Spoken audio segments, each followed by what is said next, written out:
This is Tech Coach Ralph, and this is an introductory video to the Patreon that I created. The purpose of the Patreon is to get to work a little bit closer with a core group of people who I can better assist in their technical journey, whether that is trying to navigate after finishing a course or completing a boot camp and now you're trying to find a job and you're not sure what to do. You have a resume, but you don't have much experience. You don't have any, and you don't have any details of like, all right, what do I do? What should I put on my resume? Especially if I don't have any experience, how do I form my resume? How do I not make my resume sound like everybody else? Right. Then as well, how do I prepare for an interview? What are some interview questions that I might get? What are some interview tips? How do I impress the interviewer so they say that, oh yeah, I definitely want to work with this person. This person would be a valuable asset on our team, right? Different tools that are going to be provided in the Patreon, and including that, it's going to be like all the tools that I've used to get to where I'm at, right? How I work, how I'm able to enjoy the work that I've been doing for the past 15 years. Because a lot of people are looking for like they take work as something that I have to do and not something that I enjoy doing. But me, I enjoy all the work that I do, even when it's stressful, even when it's crazy, even when it's chaotic. It's all fuel to the fire. So the purpose of the Patreon is to give everything that I have, everything that I've used, all my templates, all my ideas, all of that. I want to give it to you. And there's going to be 3 levels of the Patreon, to start off with, at least. And one of the most important reasons that I'm doing it the way that I'm structuring it is to make it cost efficient, right? I know that you guys have paid a crazy amount of money on different courses, monthly fees, like loans to be able to pay for like boot camps and stuff like that. And they make promises to you that you're gonna get this, you're gonna get that, and then now you get to this point and you're like, okay, where's my pot of gold at the end of the rainbow, right? I don't make these type of promises. I don't sell you a fairy tale. I'm gonna tell you the truth. It's gonna be a lot of work, but if you want to win, if you want to be successful, then invest in yourself. And I'm purposely doing it that way to keep the costs very low. And I'm going to give you everything that I've used so you can be able to level up and try to like either trying to finish that transition into a new career, land that first job, or if you're already working in the tech industry and you want to move up, you want to grow, but you're not sure how to do it, how to switch companies, all of that stuff. I'm going to give you what I've done to get to where I'm at today.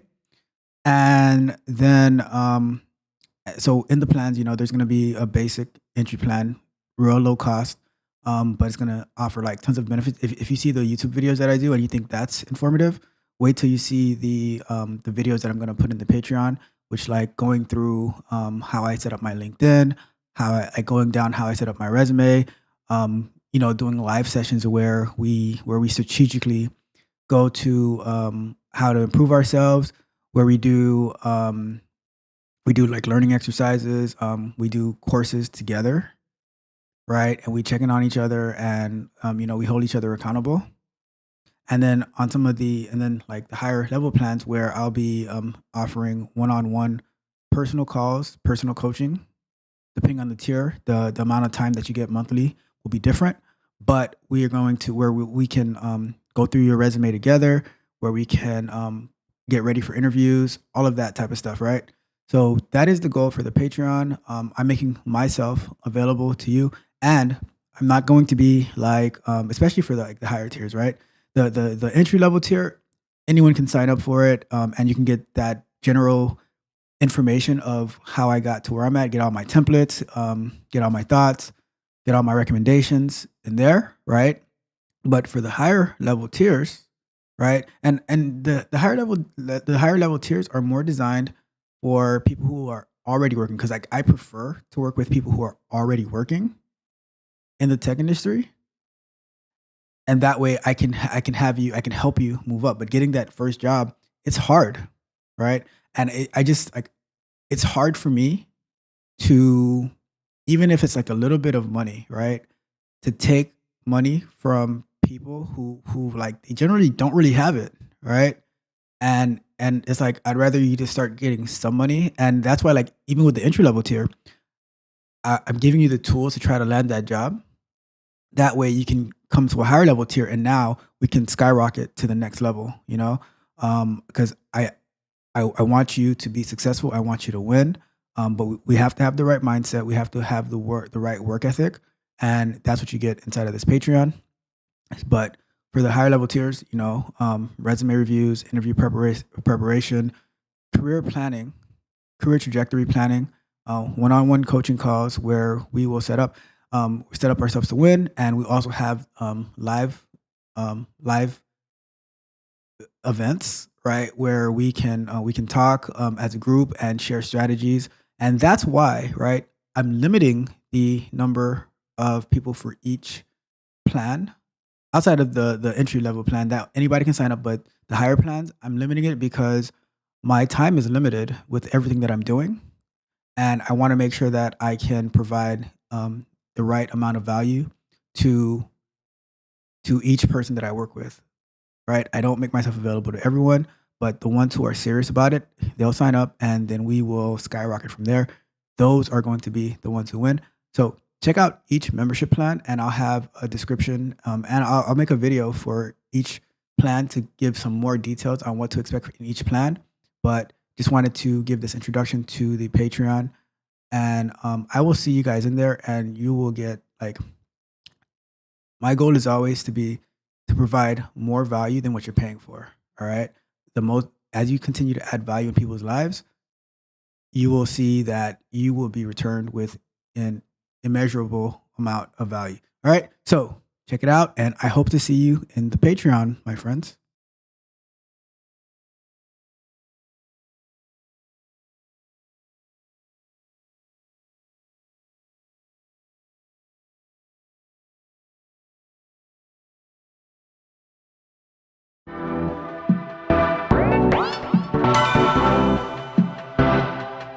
You might think that getting into the IT field is impossible without a computer science degree, but Tech Coach Ralph is here to prove you wrong. Get ready for some jaw-dropping revelations on how to break into this lucrative industry. Listen up, tech enthusiasts! Are you ready to break through into the IT field, but feel like you need a computer science degree to make it happen? Think again! Tech Coach Ralph has some exclusive, mind-blowing secrets to share with you. Get ready to be blown away by his jaw-dropping revelations on how to break into the tech industry without a computer science degree. So get your notepad ready, because Tech Coach Ralph is going to change your life forever. Buckle up, because you're about to embark on a journey to success in the IT field.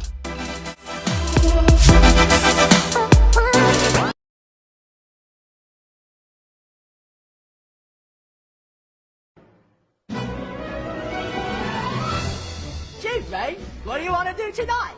The same thing we do every night, Pinky. Try to take over the world. It's time!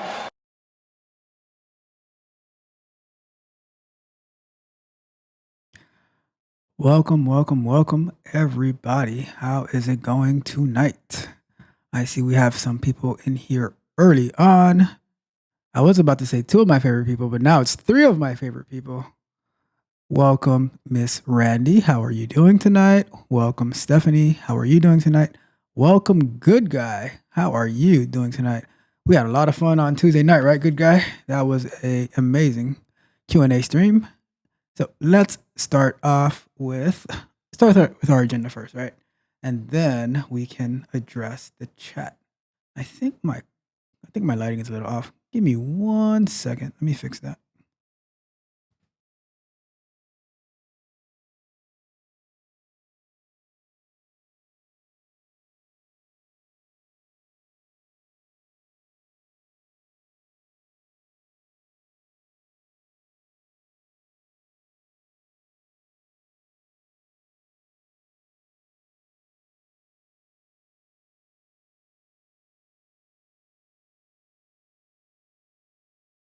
All right, that's much better. Much better. All right, let's see.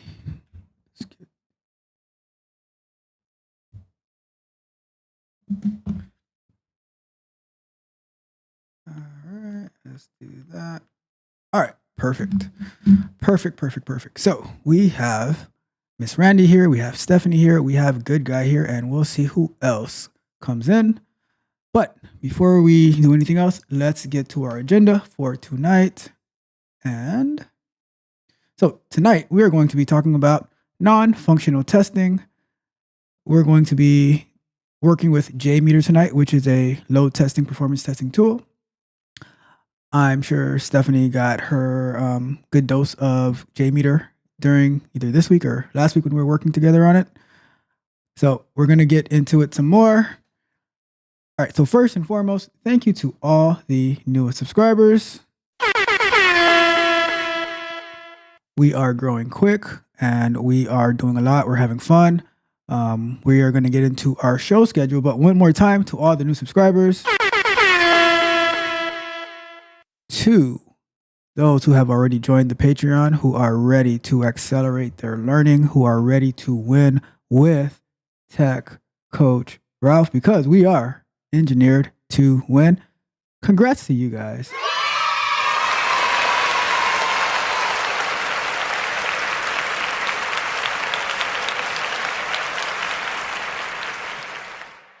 All right, our live show schedule. Let's get to that. So I also have it showing in the chat what our live show schedule is, but it is Sunday afternoons, software explorations, Tuesday nights, Q&A sessions, Thursday nights, software explorations. Today's Thursday. We're going, like I said, we're going to be doing JMeter. This coming Sunday, we're going to be doing, we're going to be finishing up Playwright, so we can transition to DevOps.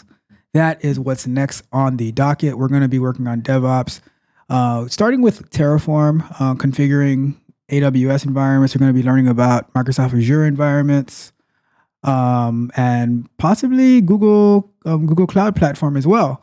And the reason that it's important to my QA and my my machine learning engineers in here, right? My QA engineers, my machine learning engineers, because you will find yourself needing to set up environments so you can be able to run your test.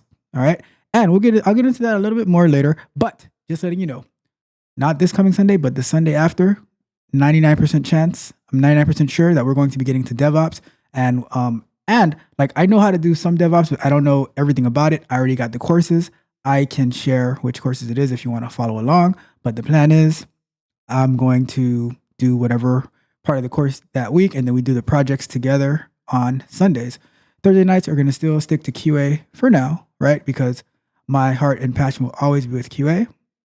But at some point, machine learning will come into play, data analytics will come into play, because that is a top area of interest too. And one of my favorite people are doing data analytics and machine learning. So I just follow what they're doing, and I join the learning train with them. All right.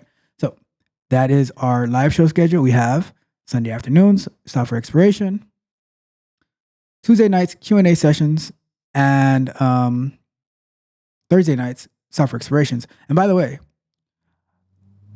I discourage my Patreon members from joining Tuesday night, because they have a direct access to me. They can ask me whatever questions they want. I like them to be here on the software exploration so they can simulate their mind. They can continue to learn.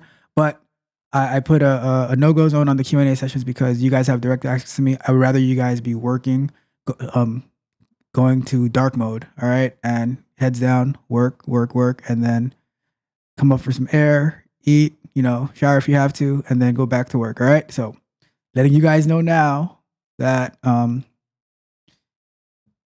you guys don't have to worry about Tuesday nights. All right. Follow the software explorations. That one is way more useful to you. But a lot of people who don't have access to me, they'll come to the Tuesday night and they'll chat with me there. All right. Now, our pre-recorded content, right? We have, why do I look like I'm off center? Hold on. I don't like being off center. Okay. So our Tuesday night, Jesus.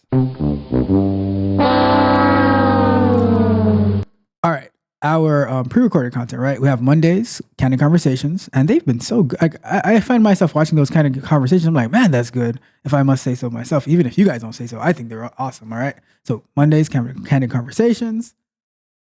On Wednesdays, we have software exploration concept and overviews.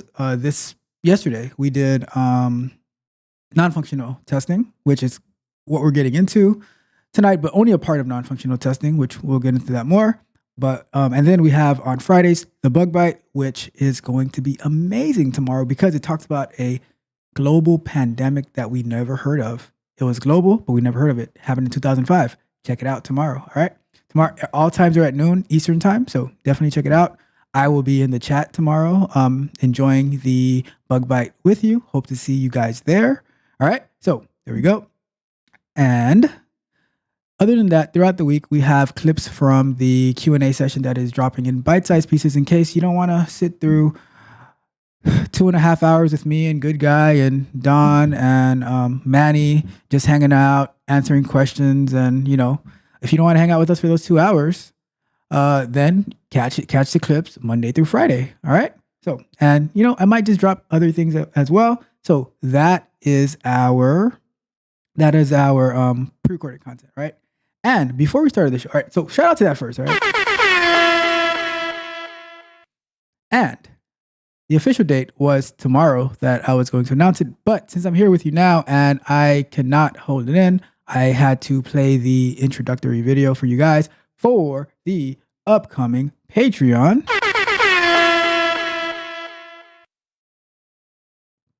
Boom. Join the Patreon. 3 tiers, like it said. It pretty much said everything in the video, but 3 tiers. You know, the lowest tier, you get like you get videos that I don't put on YouTube, custom information, the tools that I use, all of that good stuff. The mid-level tier, you get one-on-one time with me, and I help you with pretty much anything that helps you with your career. And then the highest level tier, you get a lot of one-on-one time with me, and something that's not even listed there that I just thought about today, because one of my Patreon members mentioned something like that. I said, oh, let me just create a Patreon for create a Slack for my top tier Patreons, because we're going to be working closely together.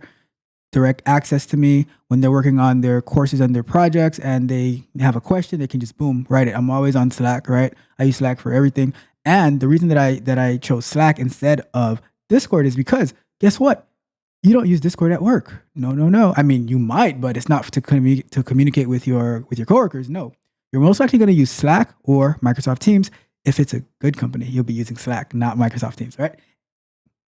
Anyways, but I set that up, and then once I got there, I was like, oh yeah, I remember this this bot that we used called Stand-Uply, where now I'm going to give them even more real work experience, so that once they get into their position, they just fit right in. It's not like, oh, I need to learn this tool, I need to learn that tool. No, you're going to learn all that with me. We're going to treat it like we are actually working, and that way you're going to be able to practice. And there's more coming, but you know,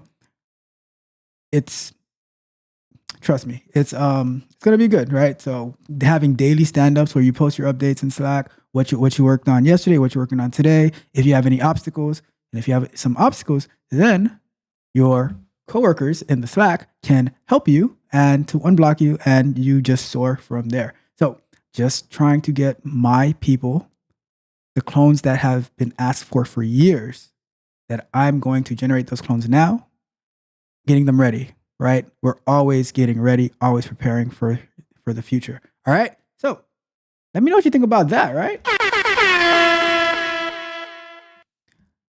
All right. Let's see what other did I have to say before we actually get into the show. Okay, of course, like the video, share the video, subscribe to the channel, and once you subscribe to the channel, put a message in the chat. Let's talk. All right. All right. So now, before we move on, I just have to say this to my people. First and foremost, shout out to Randy for deciding to become the best data engineer to ever walk the face of the planet, and allowing me to help her get there. You are awesome. And I want to give a shout out to David for investing in his career transition to QA. Reached out to me, and he's here, all right? And he's probably working right now, and that's what I like to see. But we're gonna put in the work, and he is going to soar. He's so young right now that if I had got started at the age that he's starting, I don't even know where I'd be right now, you know? So I'm so excited to work with David. Shout out to David for getting into QA and for he's gonna take off, all right? And then shout out to the one, the only Stephanie for doing the work every single day in, day out, no matter how tired, whether she gets discouraged. She's like, whatever, I got to keep going. And I know that, like, in my eyes, you've already won. Now we're just going to show it to the world. Shout out to you, Stephanie. Always just doing whatever it takes to achieve your goals.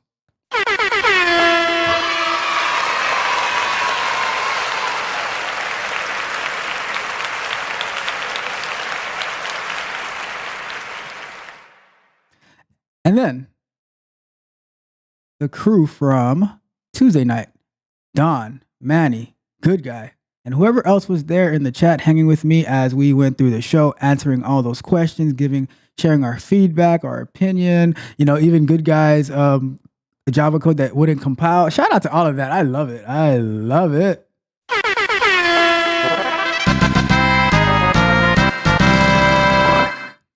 And to everyone who has scheduled an appointment with me in the past, in the future, I love talking to you guys. That makes getting on YouTube all worth it because the people that I've been able to connect with, it's amazing. So one last time, shout out to everyone.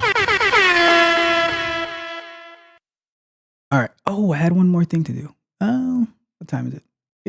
You know what? I'm going to do it. It was a good one. Let me see if I can find it. And then after I read this, we address the chat, and then we get to work. Let me see. So this email came into me last night sometime. All right, let me see. Where is it?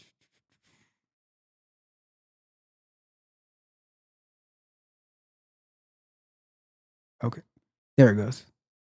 So, all right, this came from a question that was on the Q&A show, right? I think it was the last question of the night. It was a really good one, right? But pretty much the question asked, would you rather be making $55K in a pleasant environment or $80K in a toxic environment, right?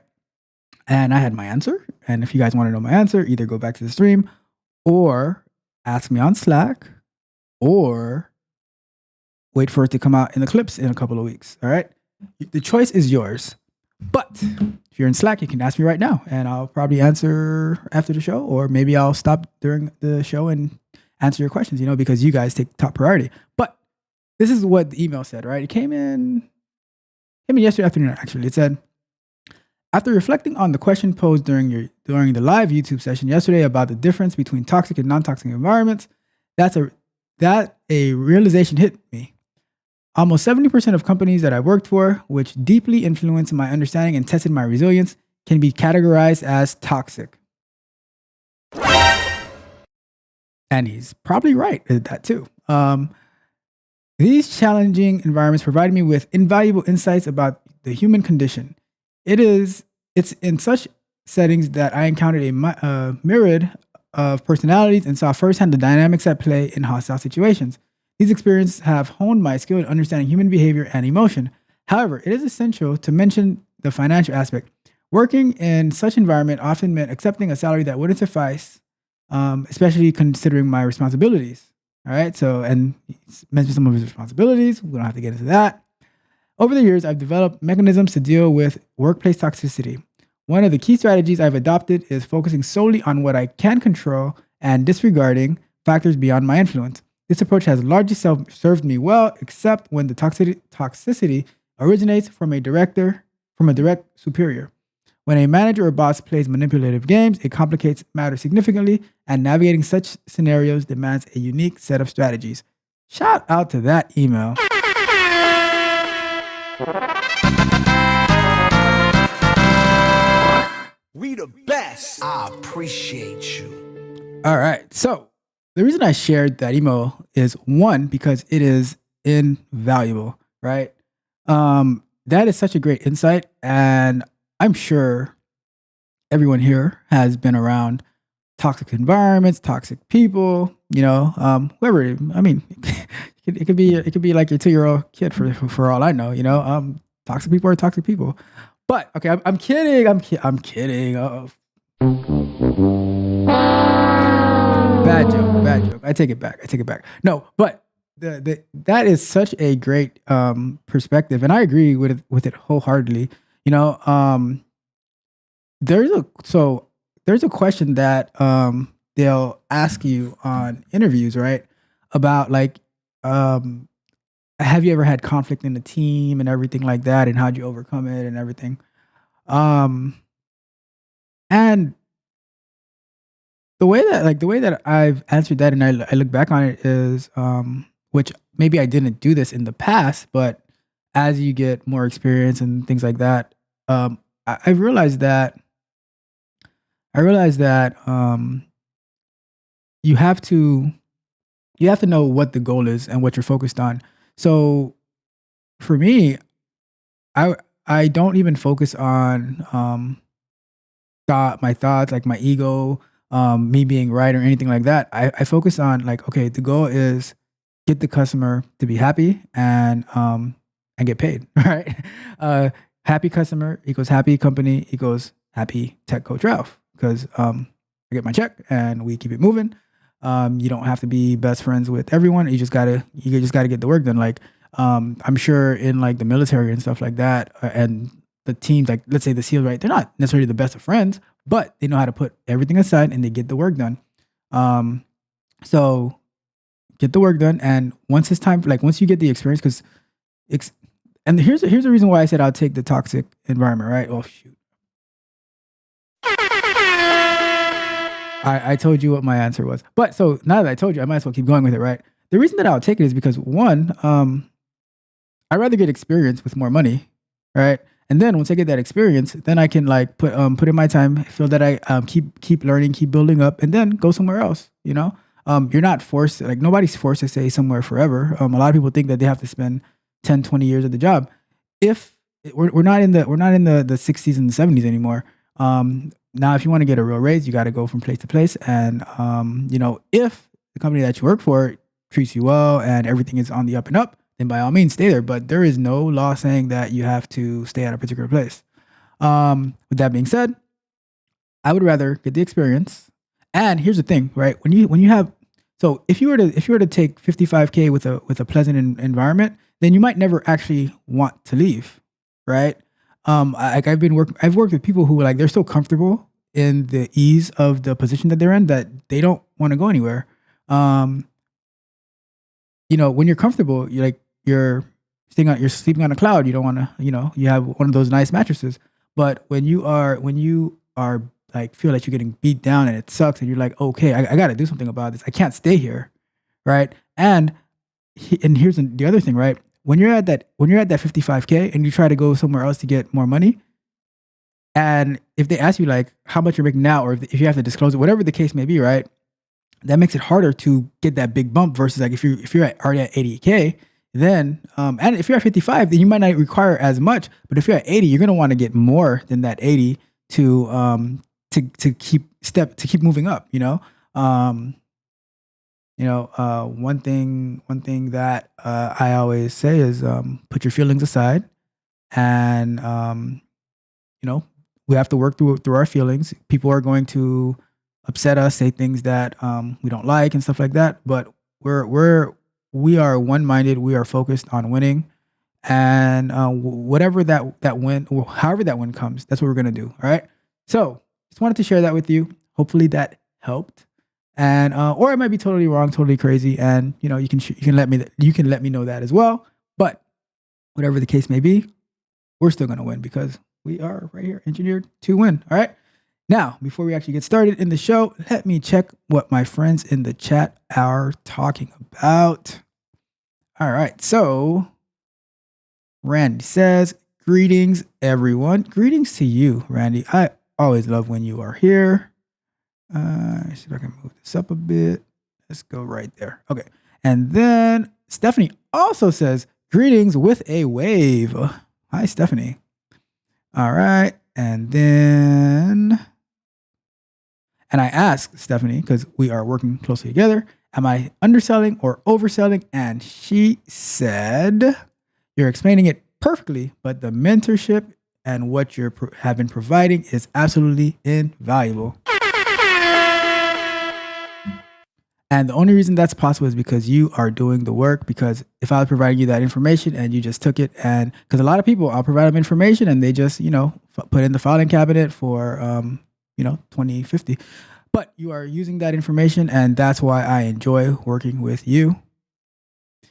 And Miss Randy says, I am looking forward to utilizing the Patreon.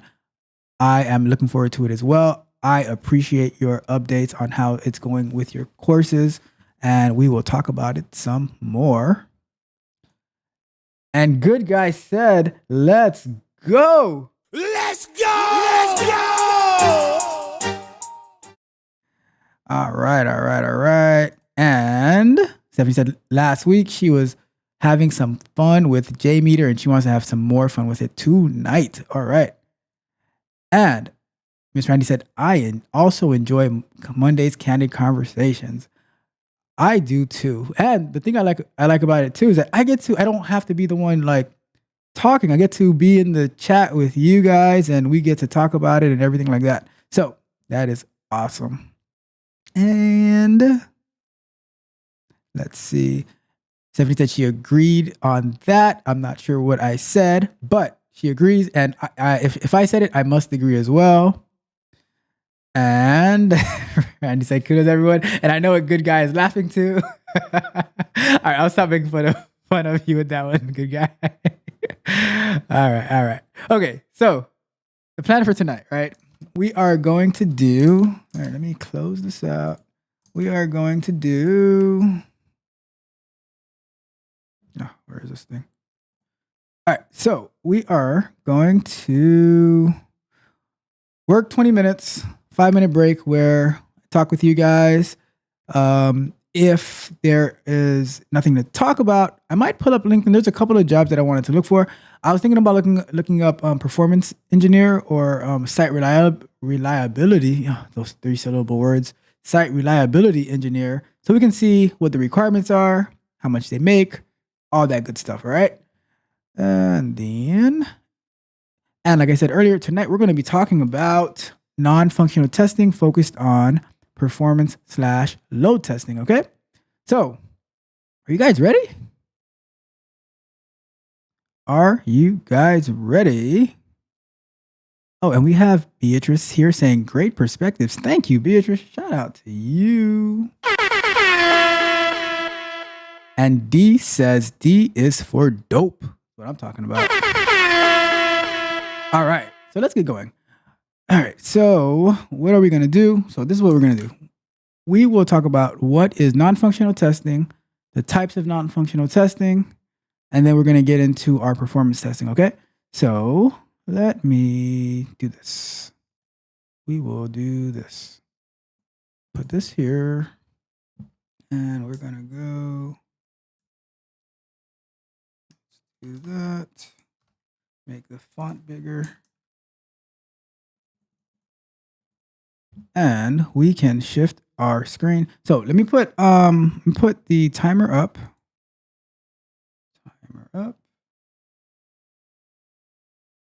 And we will put 20 minutes on the clock. It's time to do.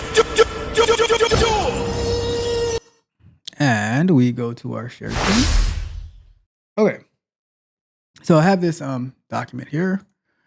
So we can go through this document and we can find out about non-functional testing. So I'm just going to read this real quick for you guys. Non-functional testing is a type of software testing that focuses on evaluating the attributes of a system or application that goes beyond its basic functionality, while functional testing checks whether the software meets its intended requirements and performs its expected task correctly, non-functional testing assesses various aspects of the software's performance, security, usability, and more. The goal of non-functional testing is to ensure that the software not only works correctly, but also meets high standards of quality in various non-functional areas. And then we're going to get into here are some key aspects of non-functional testing. So to break it down into make it a little simpler, right, is non-functional testing. It tests all the stuff that are not around, how you navigate through the site, if you're able to check out, if you're able to log in, all those features that are on the site that makes a user to be able to use it or navigate to it. And not only a site, it can be like a mobile application, it could be a desktop application, whatever the case may be, right? When you're testing how it works, that would be your functional testing, right? When you're testing, can it work? Does it have the resources to work, right? That is your non-functional testing. So now and if you have any questions, ask. And if I see it while I'm going through this and I say, oh, okay, this one, let me stop right now and read it because it's very relevant to the topic to give clarification, I'll do that. If not, then I'll answer any questions once we hit once the 20 minutes is up, all right? So, some water.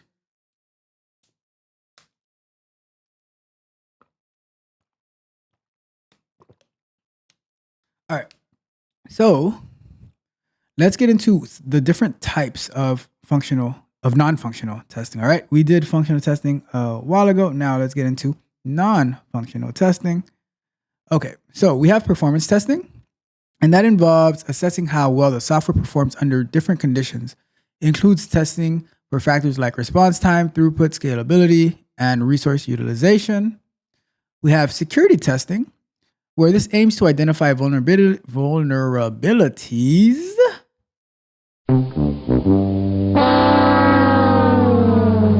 It's more than two. It's going to be a problem. I'm letting you guys know now, and weaknesses in the software's security mechanisms. It includes activities such as penetration testing, vulnerability assessment, and authentication/authorization testing. All right, so security testing, it's its own world. Like it could probably even be grouped under cybersecurity, to be honest, right? But security testing, like keeping the bad people and the bad stuff out, and allowing the good people and the good stuff in, like good guy. Perfect name for a good person to allow in for security testing. All right, so. All right. And then we have usability testing. Testing focuses on the user experience aspect of the software. It evaluates how user-friendly the interface is, whether users can easily navigate and interact with the application, and if the software is accessible to all the users. So you can have like the best functionality ever, right?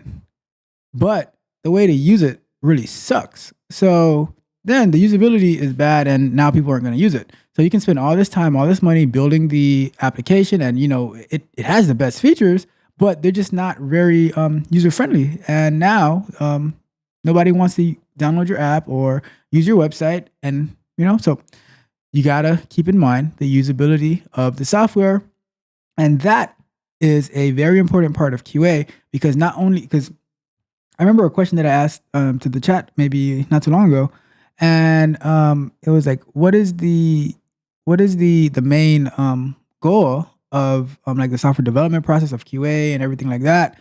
And it was like, oh, the acceptance criteria, the requirements and everything. But my answer was that the customer is happy.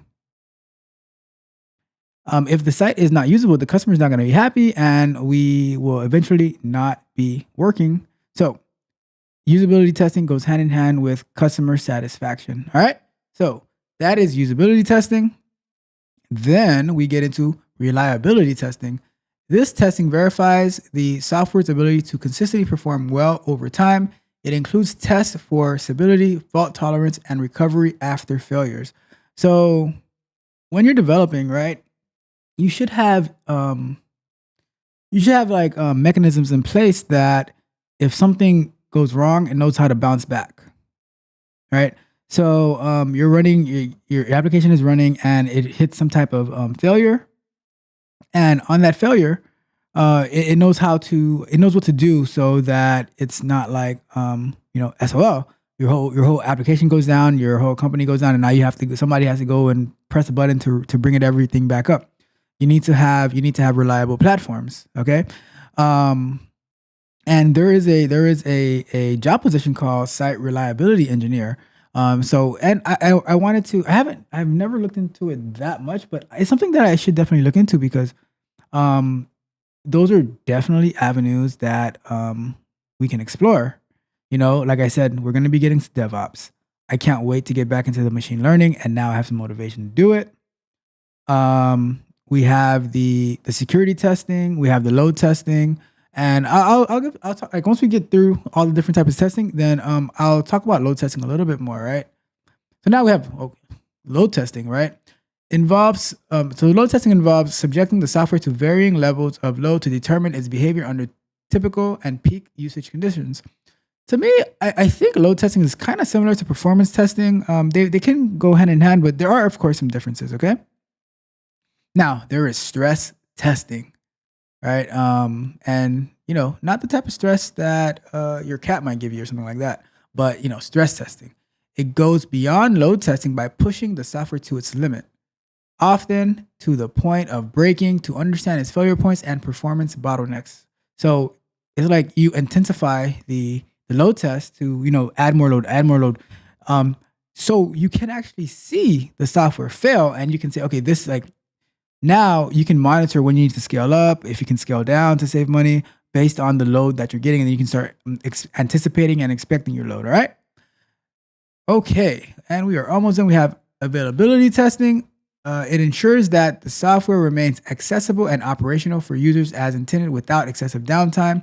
That sounds a little similar to the which one of it? The reliability, right? Making sure that your software is always up. It has the correct resources, and I think all these other tests that they help contribute to the availability of the site.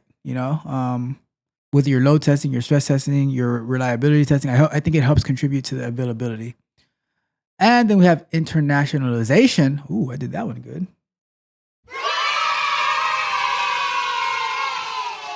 And localization testing.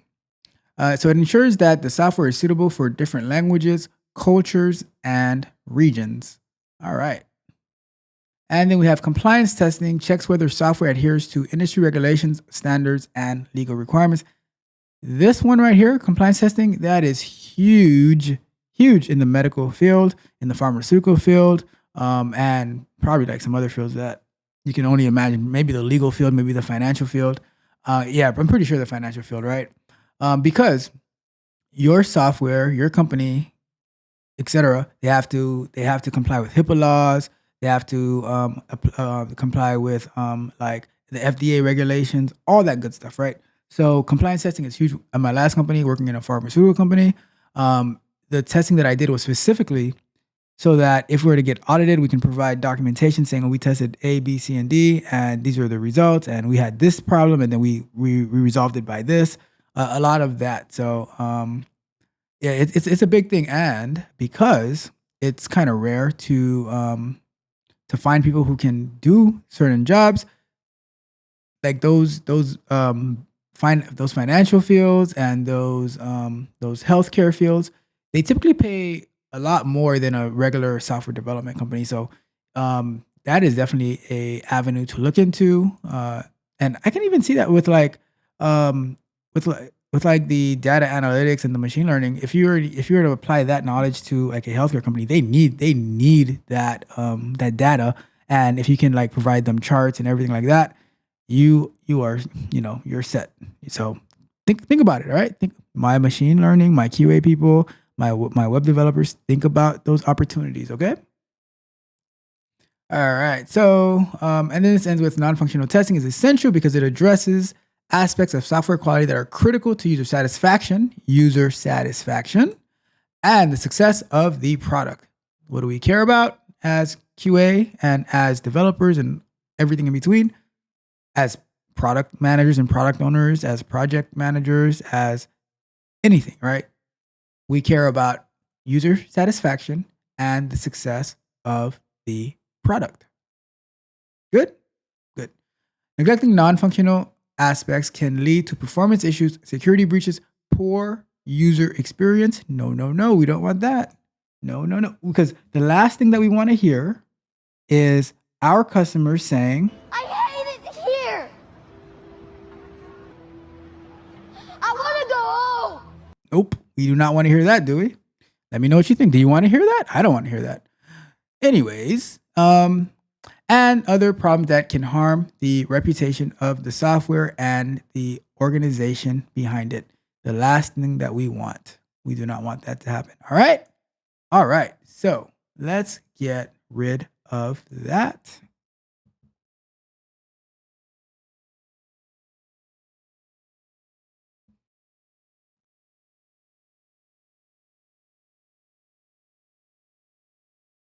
And let me know if you found that informative. I think I just learned a lot about non-functional testing. Some additional information about non-functional testing, and in particular about load testing, right? From my time in QA, I haven't had to do much of the non-functional part. The most of the because there'll be security people, security personnel, and everything like that, right? Who will handle like the security of the software, of the company, all of that. I haven't had to do load testing much because like I learned how to do it, but I haven't had to do it much because it's something that doesn't happen all the time. And when it would be needed, the engineers, they would create the load test and they would execute it and they would compare the metrics because they would also be the ones who were scaling up the servers that everything was running on, so they were pretty close to it, right? However, like even if you find yourself not using it all the time, it's still essential for you to learn it, right? So that's why it's part of software testing. Now that means that it's not only QA who does software testing. Everybody does software testing. QA might be responsible for the process and everything like that, knowing that we need to do like have load tests. Because really, when load tests really come into play is when you are when you are developing the software, you're getting ready to like close to deploy. Now you need to see if your software can handle the load, if it can handle the stress.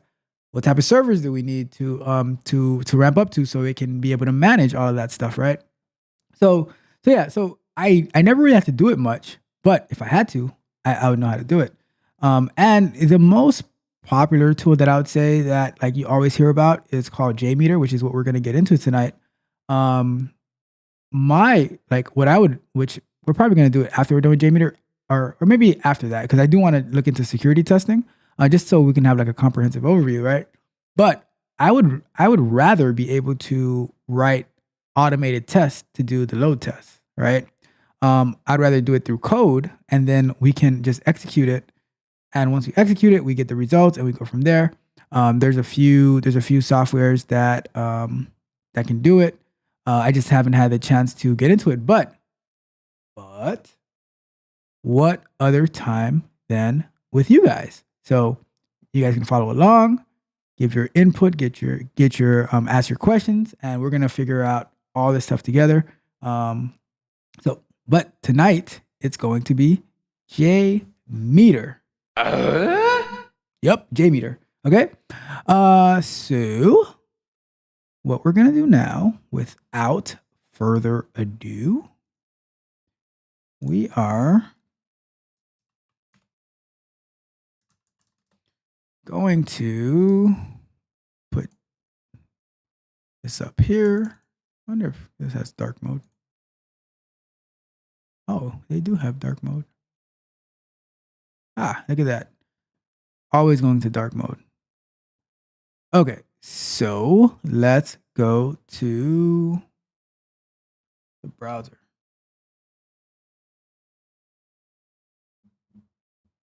All right, we're going to the shared screen. Okay, and if you have any questions, don't hesitate to ask. If you have any input, don't hesitate to share. Okay, and if you haven't done so yet, like the video, share the video, subscribe to the channel, interact with me. Okay, let's see here. Make sure the stream is okay. We are good to go. Okay, perfect. All right, so JMeter is a software. You know what? It might be better in not dark mode for you guys. So I'm gonna put it back to here, and let's zoom in a bit. So what is JMeter? So the official name is Apache JMeter. So Apache, which also makes Maven, they made JMeter. It's an application. It's open source. We like open source here. 100% pure Java application designed to load, test functional behavior, and measure performance. Okay, so let's talk about how load testing is actually going to work before we actually get through the actual nitty gritty.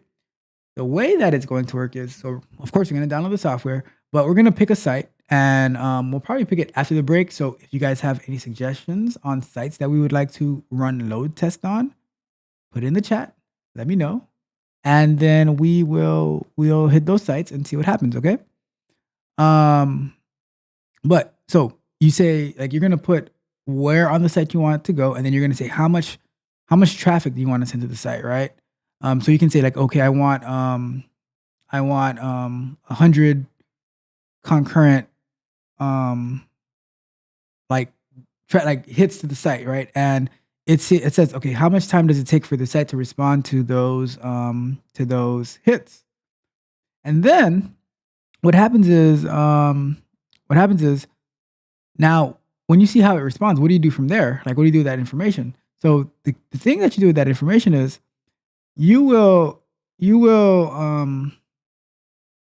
say, all right, this is the type of performance that the site was doing when it had, let's say, 100 users coming to it, right? So if we estimate that in during like high traffic time on a production environment with better servers, then it's going to be like 100,000. So we need to scale the servers up to be able to handle 100,000 users hitting it at that particular time, right? We probably wouldn't be getting 100,000 users with like using like locally and stuff like that. But we can do the math and say, okay, if I send 1,000 hits within like 5 minutes here, and this is the performance that it does, when I scale it up, I would just need to multiply by whatever that number was to be 100,000. So that's how it would work. And Stephanie, since you are fresh off of JMeter, if I am wrong in anything, please correct me.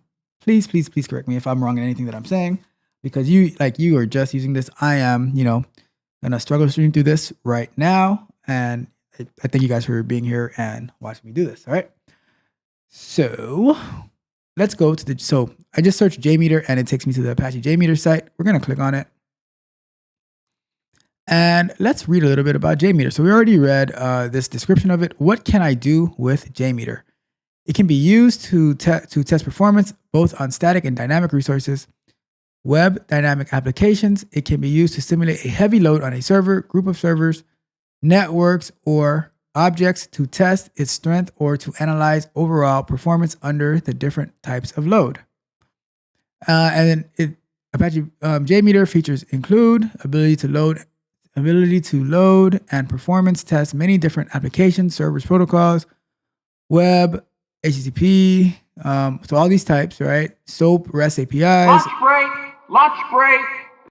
All right, FTP, database via JDBC, LDAP, message-oriented middleware, mail, like email stuff, native commands or shell scripts, TCP, Java objects, and all this other stuff.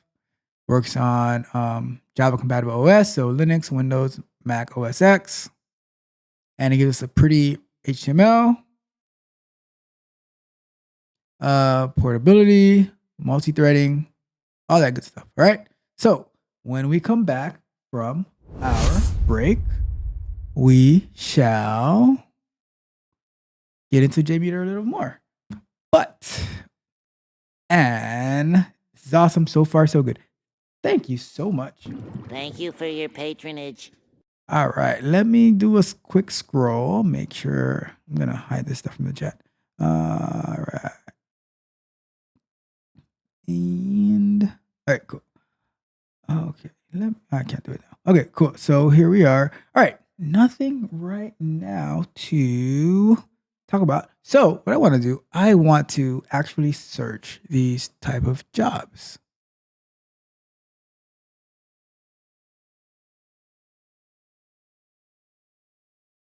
All right, so let me go to LinkedIn, set up the jobs.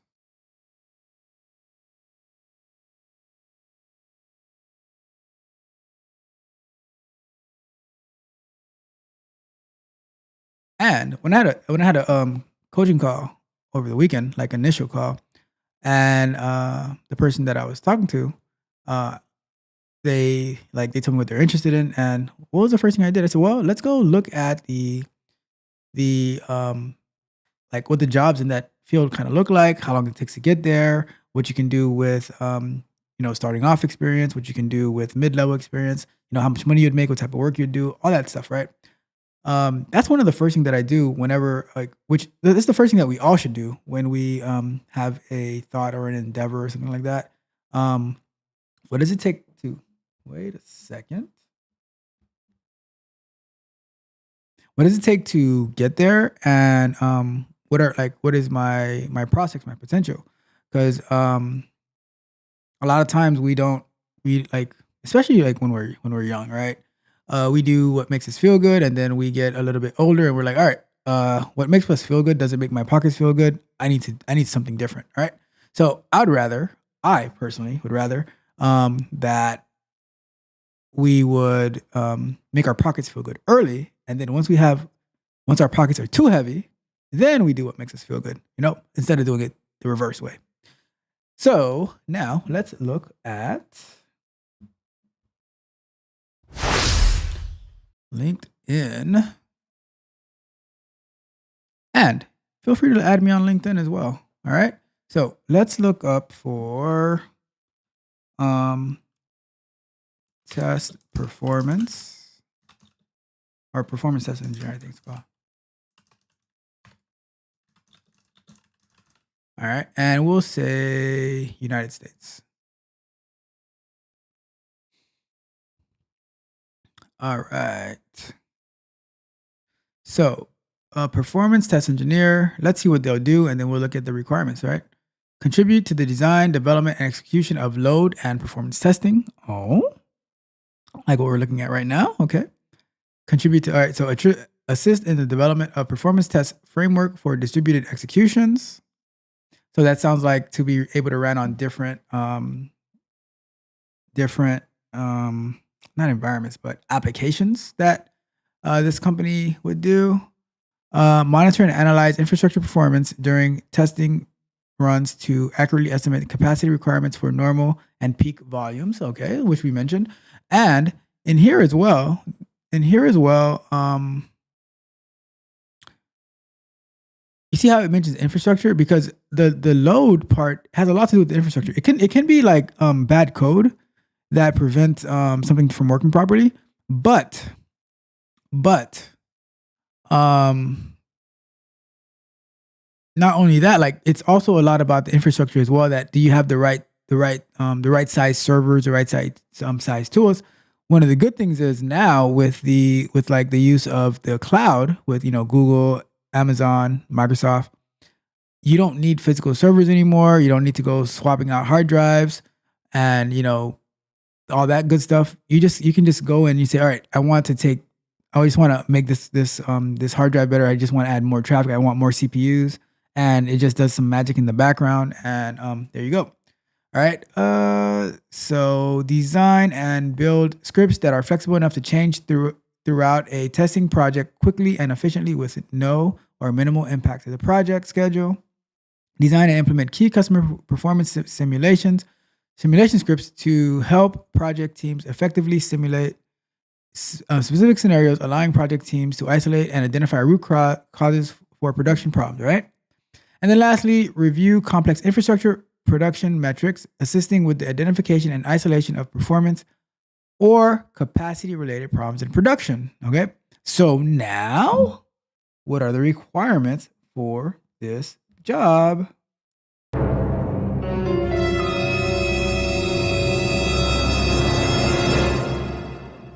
A bachelor's degree in computer science or a related field or comparable experience. I would say if you have experience, that will be just as valuable. I don't even know if they teach it. Like a lot of these testing stuff, I don't know if they actually teach them in college. Um, I saw some kind of program at some college in maybe Wisconsin or something like that, or Minnesota, and I didn't see anything about like it was a program for testing it, and in the list of what they're teaching you, I don't see anything about testing. So I don't know. It says strong background with Python or JavaScript or Java/Groovy. Check. My people will have a background in all of these things. All of these things. Experience with cloud and Kubernetes preferred. We still have to work on that. Experience in finding the performance bottlenecks and suggesting performance improvements.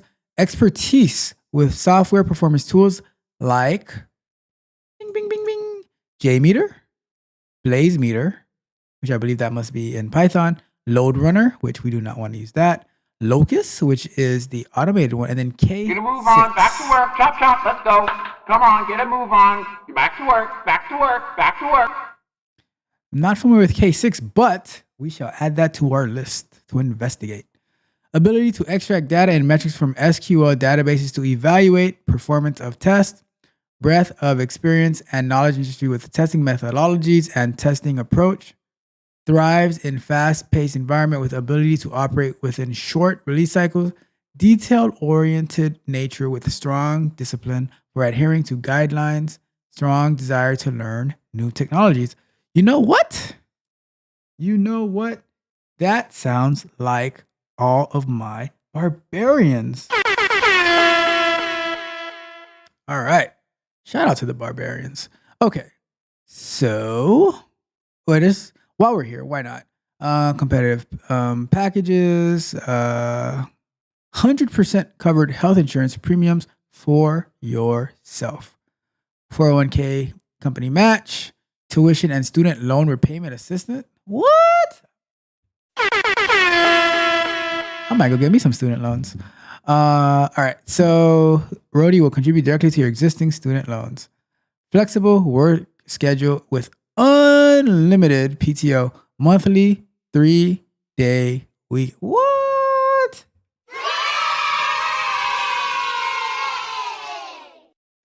And monthly work from home stipends, paid sabbatical leave. Tenured team members are given time to relax, rest, and explore the technology you need to get the job done. Okay, that is a pretty nice sounding job. How many people applied to it? Not that many people in the grand scheme of things. 3 weeks ago, 333 applicants. That's not that bad. So my friends, it's not that big of a dive from doing regular QA to being a performance test engineer. You know, that is something to consider. And 2 years of experience in QA engineer role with a focus on performance testing. We can fix that. All right. Anyways, let's get back to work. All right. Let's get back to work.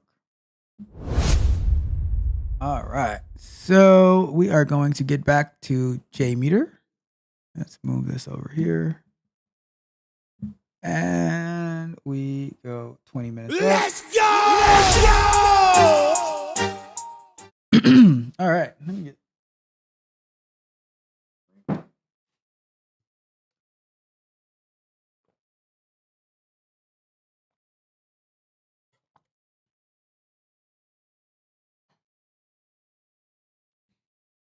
All right. So Now we are going to download JMeter.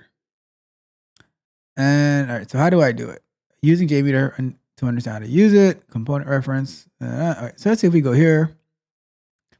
All right, so it talks about getting started, building a test plan, elements on a test plan, building a web test plan, all that good stuff, right?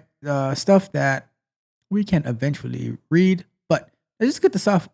Get the software, okay? So download releases, and then we're going to do the zip file.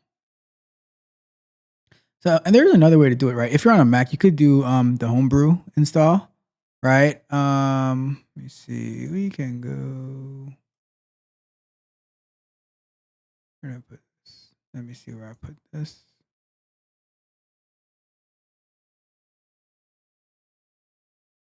Okay, let's just go right here. All right, it's downloaded. And let's go to, I guess I already had it downloaded. All right, so let's go here. I'm going to extract it.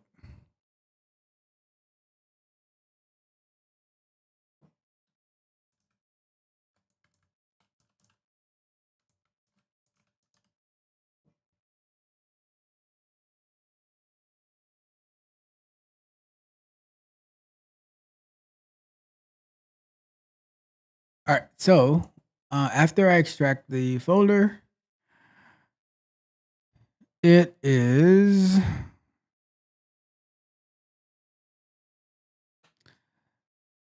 yes, you are right. Totally right, Stephanie. Homebrew is so much easier, but let me tell you why I didn't do it, right?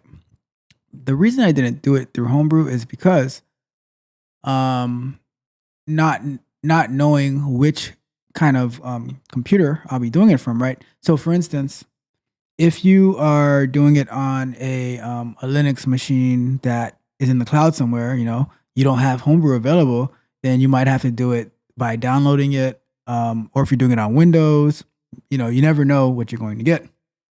But I was very tempted to do it with Homebrew as well. But I said, you know what, I'm going to stick to it, doing it through the through the terminal and stuff, just because you never know what environment you're going to get. So just to add a little bit of extra complexity and practice, I did it. That's why I chose to do it this way. So let me open up a terminal. And we are going to go to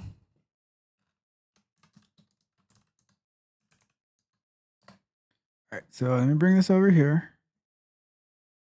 Close all these out.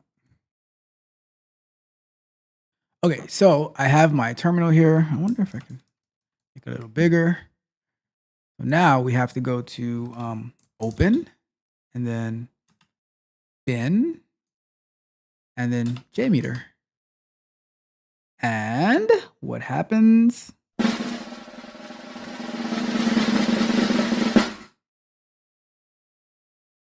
on the other screen. All right, so we have JMeter open. All right. So what's next? Any suggestions for a website for us to run some load testing on? Any suggestions?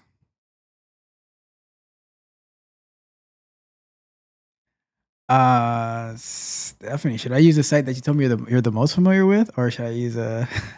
I'm just kidding. I'm just kidding. Let's do. Let's do. I don't know. Let's see. Pick a site. Pick a site. Pick a site. Let's do Abercrombie.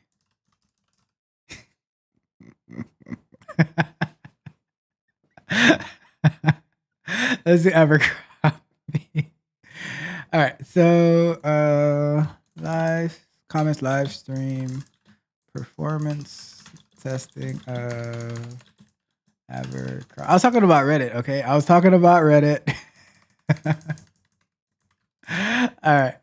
Okay, so we have that, and what do we do? All right, so we have this, and now I have no idea what to do. So what do we do when we don't know what to do? We read the documentation. So let's go back a page.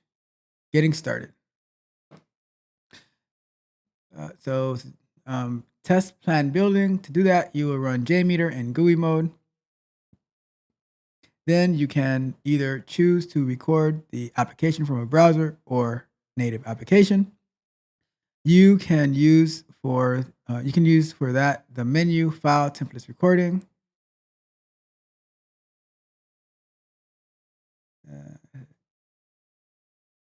Then you can either choose to record the application from a browser or native application. Okay, so it can work for like your local applications too. You can all right. So file template recording. Note that you can also manually build your test plan. Ensure you read this documentation to understand major concepts. You will also debug it using these options: run, no start, no pauses, run, start, validate the thread group, and view results tree. All right, load test running.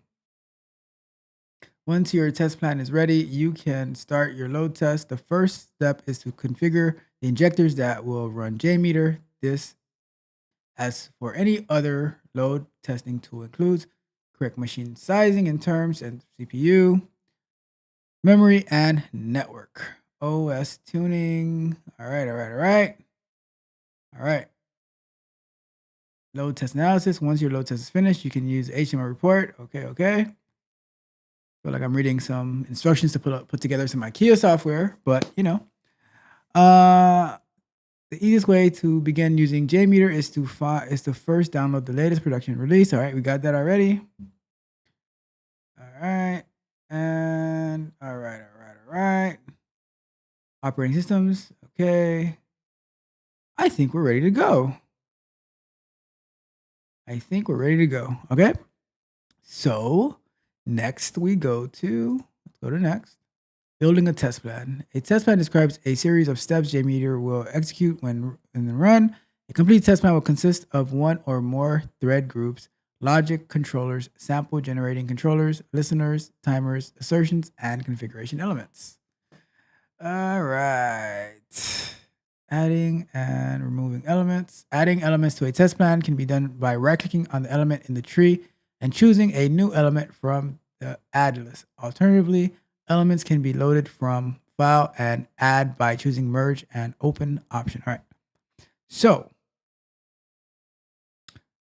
let's get some real feedback. Stephanie, when you were working with JMeter last week, did it seem was it complicated or was it like it's not complicated. I could do this.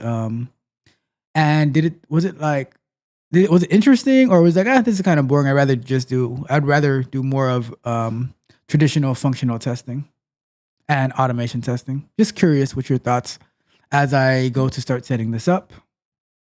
All right, so let's pull up JMeter. And let's go here. And let's see.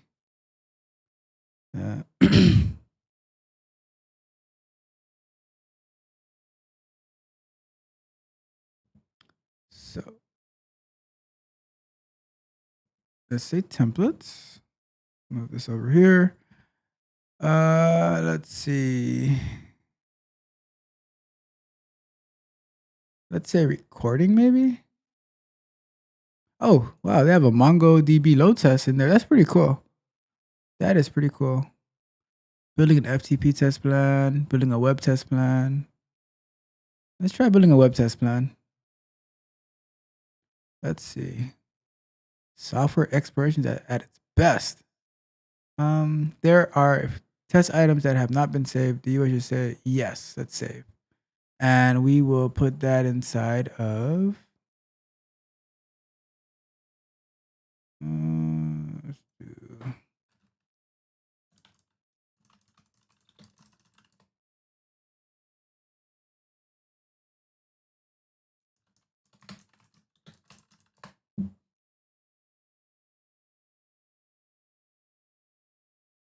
let's do that. All right. Now we have Scenario 1. Let's just call that homepage, I guess. Virtual users running scenario 1. Actions to be taken after sample or error.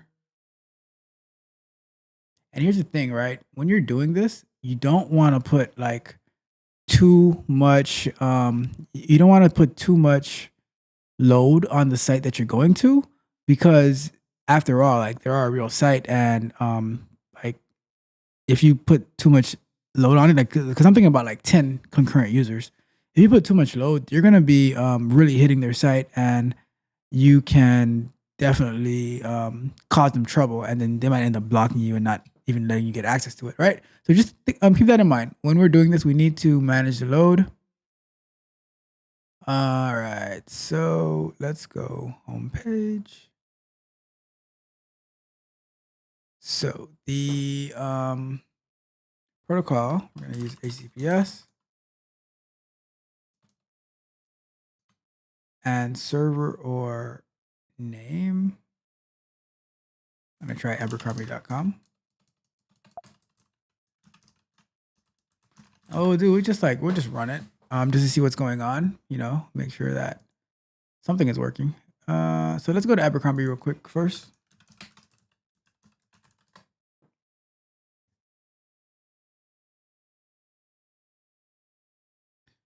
And let's see here. So, let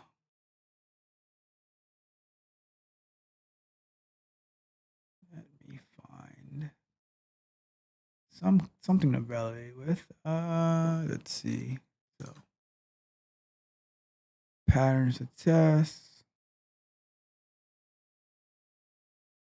All right, so let's look at the source code.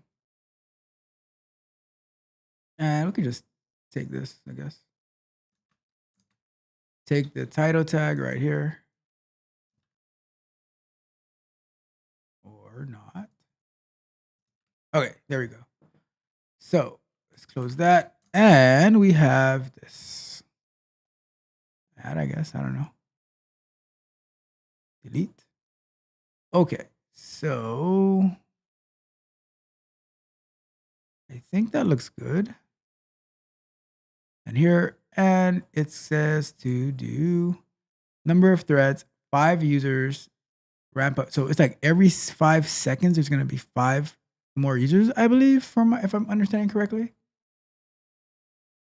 Let's do, I'm going to put it down to like 3 and 8, I guess. That way we don't like go crazy. Loop count, and I'm going to say do it like 10 times. Okay. I don't want to put like too much load on their site because that's not very nice. I don't want to have like, I don't want to do any negative effect to any site. All right. And let's just give it a try. I have no idea what's about to happen here. Okay. So pray for us. And as Miss Randy likes to do,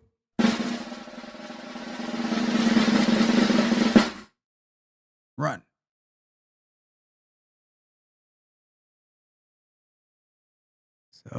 So if you look in this corner right here, one of, all right, 3 of 3. And then after 5 seconds, it should ramp up again, I believe. I don't see anything happening though. I'm not sure if I'm supposed to be seeing anything happening.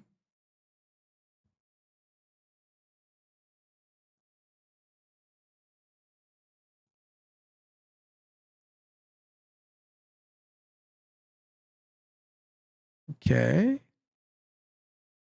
Something's happening over here.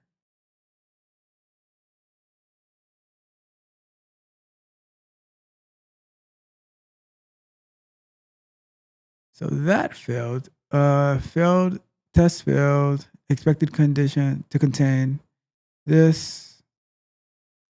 I don't know what it's looking at. And then some 404, page returning 404 wasn't found. But we did get something. We did get something.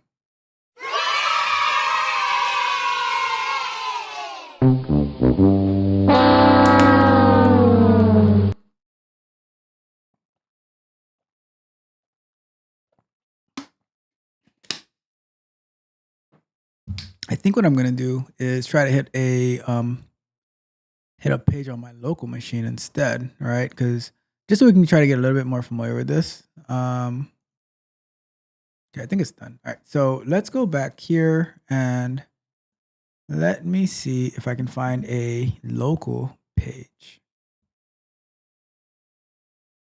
Or maybe, hold on a second.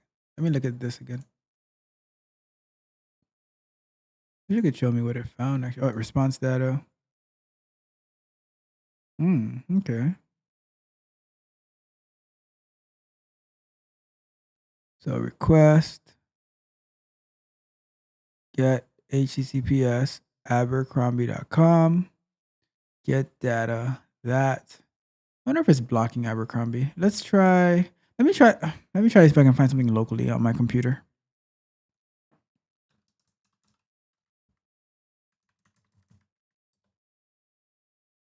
Let's try this. All right.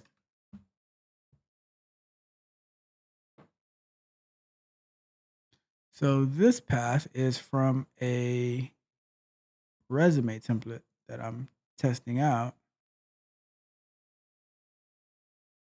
but we want it to be locally.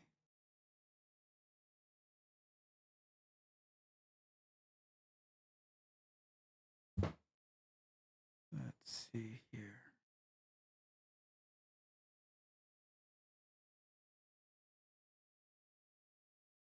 Let's see. Are we able to do a local one? Well, in the meantime, let me try just a different website. What are those? Let me see if I can find this website. SQA website.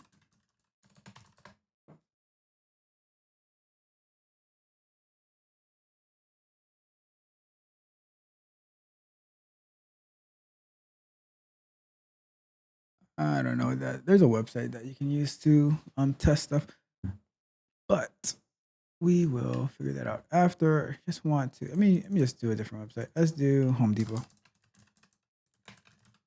and let's run again.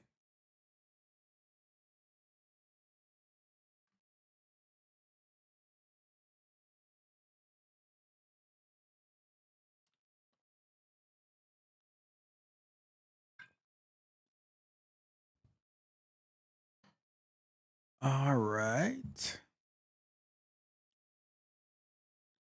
Let's see what happened. This is the old one. Get rid of these, maybe. Let's see if I can get rid of these. Well, here's more coming. So all of it. So these are getting the same thing. All right. So, but this. Oh well, yeah.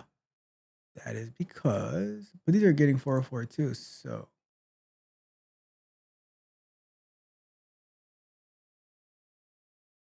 That's weird.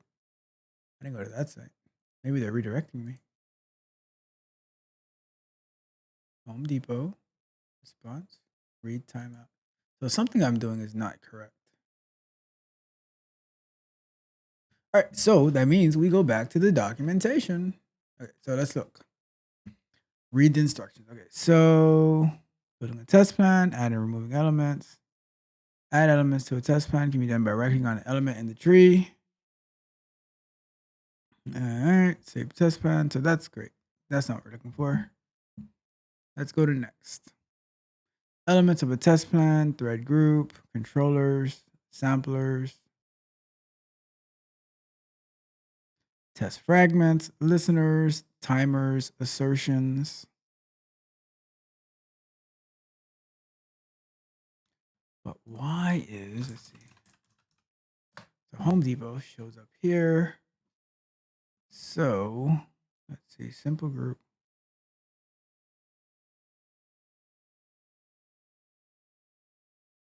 Lunch break, lunch break.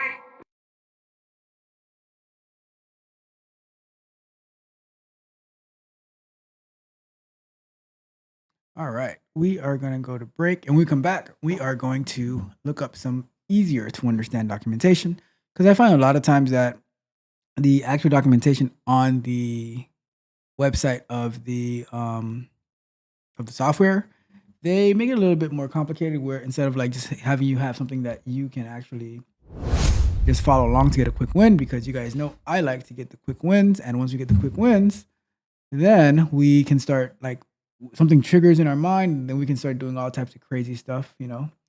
So let's see here.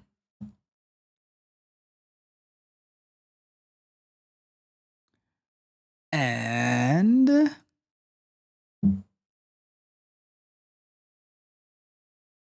all right. And so about JMeter, or about load testing and JMeter, it's not complicated, but didn't go super in depth. I think you went in depth enough. It was boring. I wanted to code. I know. I think you went in depth enough. It's not. And that's why I was excited for tonight. I think we can all make it fun. Some things can only go so far of being fun, you know. I try, but sometimes you just can't get it. Okay, let's see here. Let's go back to some job hunting. Okay. Let's see here.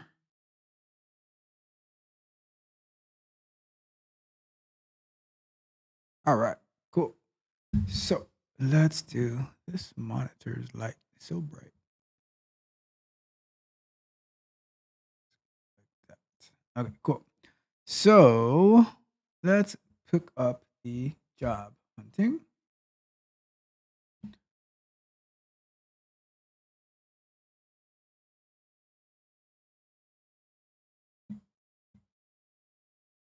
All right. All right. So let's look at another one, and then we'll check for site reliability engineer. So software test engineer, not necessarily that one. Full platform test engineer. Let me just do a quick look to see what that says inside of here.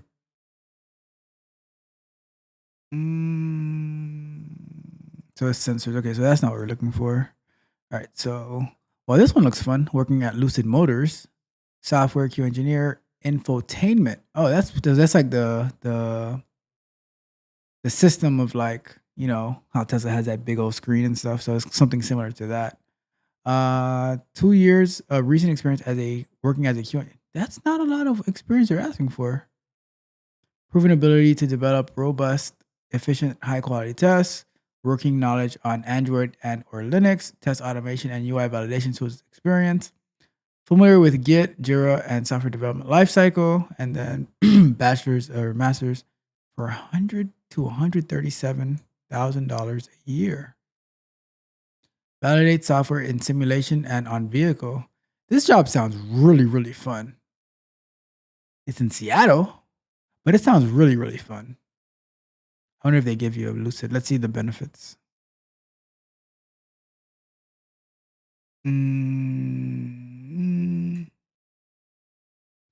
They do not give you a Lucid vehicle to drive around. So that scratches that off the list.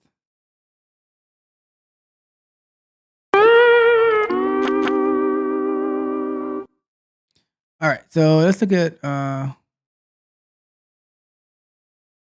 software. That might be. Let's look at this one. Grand Rapids, Michigan. Let's just scroll down right here, and career development, competitive compensation and benefits, pay transparency, tasks and qualifications. This is what will.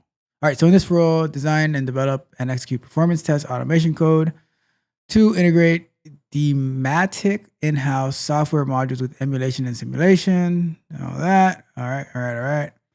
Desired skills and experience, excellent team and communication, excellent problem solving, very strong programming skills in advanced Java, good working knowledge in threading, concurrency, asynchronatic software concepts,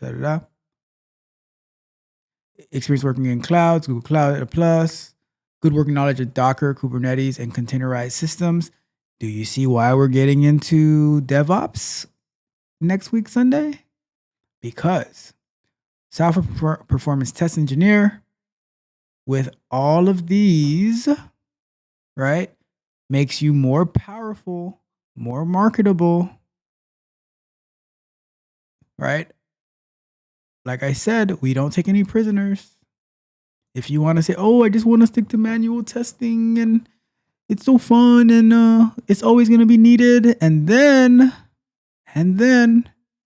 I send Stephanie knocking.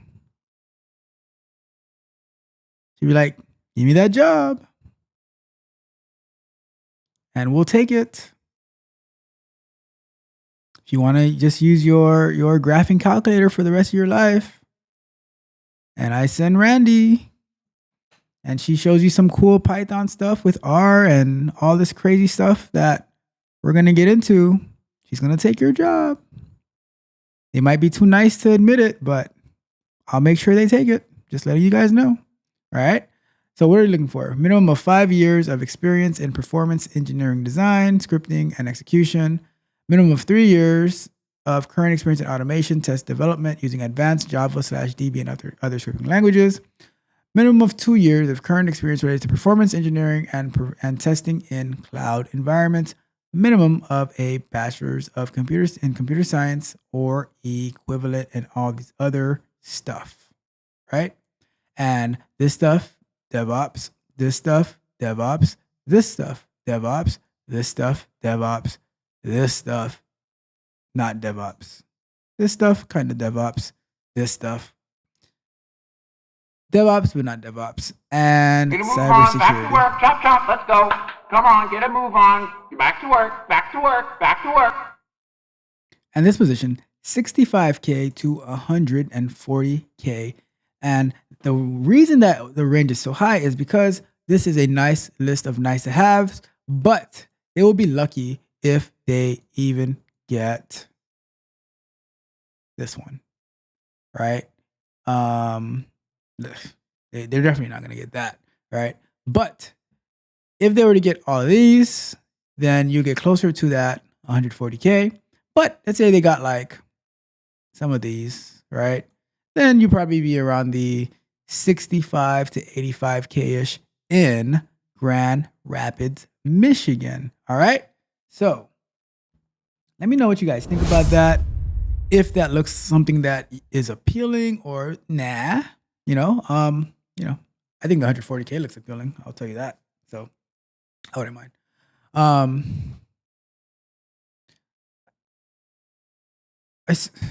Before we move on, right? I saw this video this morning that I was watching it on 2x speed, like I watch most long videos, and I could only get like 18 minutes into this 2x watching it on 2x because they were talking about like how somebody got laid off and then they got a job in like 3 weeks and blah blah blah blah, right? Not saying that it's not possible, but what they were saying in the video, I was like, are you serious? Saying like, oh, it's not worth learning Java because it's too heavy for automation and you can do it with Python and stuff like that, all that stuff, right? I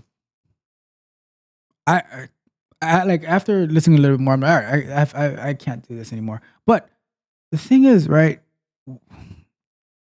To me, and I've always seen it like this, right? If I learn how to do the most complicated things, then everything else that falls under it becomes super easy, right? For 8 years, developing like my Java knowledge and how to create the framework and all that type of stuff, right? And then when I learned Python last year, I kind of did it in my sleep, right? It was super easy to transition to Python because it is a much easier language, but now I can just whip up a Java project and boom, boom, boom, boom, boom, make it amazing and do whatever I got to do. And I still want to learn more about Java, right? Because I think like the automation portion of it is just the tip of the iceberg, right? There's so much more that you can learn. But if I was to limit myself to like, oh, I'm a QA engineer and all I really need is Python and only a subset of Python and everything like that, my marketability drops significantly, right? The things that I can think of, the way that I can like engineer certain things, it's like non-existence. And it's not saying it's because of Java and stuff like that, but it's because you go like you run towards the most complicated things, the things that are gonna beat you down. That's gonna like leave you like so frustrated that you just want to slam your monitor and throw your computer. You do those things, right? And you master it. And once you master it, everything else becomes easy. You're like, oh, that's nothing. And now that person who wants to stick to Python, right? And now you have amazing Java code. You have a nice framework in place and everything like that. And then you pick up Python as well. And now the concepts of how you built your things in Python in Java, you do it in Python, and then you do it in JavaScript, and then you do it in C#, right? Because once you learn one of those, maybe a C# or Java, it's so much easier to pick up the concept of all the other ones. And now you're a monster. Now you're a barbarian. So be careful of the advice that you listen to, right? I've seen some people's resumes, and it's like the experts that they went to do it for them. They give you a resume that no one would like. You'd be lucky if they even get past your name. The way these resumes are being written, right? And then I have to go back and like break their heart, saying like you paid all this money for a bad, useless resume, and I hate doing that, and that's why I generally like give the advice of like I'll just give general advice of like this is the like some enhancements that you should make, and to those in the chat that I have given resume feedback to, let me know what you think about the resume feedback if you applied it to your resume and if it was helpful, right? But yeah, like just be careful. Like whenever somebody says this is easier, I tend to shy away from them because I'm like, all right, if they're giving me the easy route, then somebody else knows the hard route and they're going to take my lunch money. And I don't like getting my lunch money taken from me. So anyways, keep that in mind. And let's move on. Let's do one more segment of 20 minutes. And then wherever we get, we can wrap it up for tonight and tomorrow, Jesus. Tomorrow is the bug bite, so definitely tune in for the bug bite at noon. Not you, Stephanie, because you will be working at that time. All right. So, but everybody else, tune into the bug bite. All right. But next week, when we come back to this, we will pick up on wherever we stop today. We're going to pick it up next week, and we're going to keep going to get through our load testing with JMeter. And then after that, we'll pick up with, what's its name? With like maybe some security testing, maybe using OWASP maybe. I'm not even familiar with that yet, but we'll figure it out. And then we'll probably come back with some more load testing using one of these like languages, like maybe Locust or something like that. But for now, we shall get back. Let's put the 20 minutes, our last 20 minutes on the clock, because we got things to do, and let's go. It's time to do. Oh, that's still there. Let's move that away. All right, so let's pull up the documentation and let's do this. Let's do this.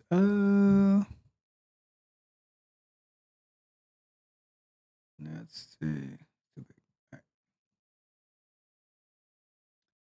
Let's see if we can find a quick start guide. What's the...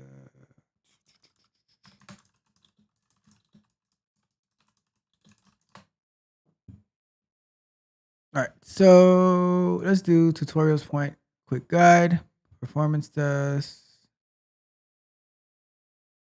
load test. All right, so let's see.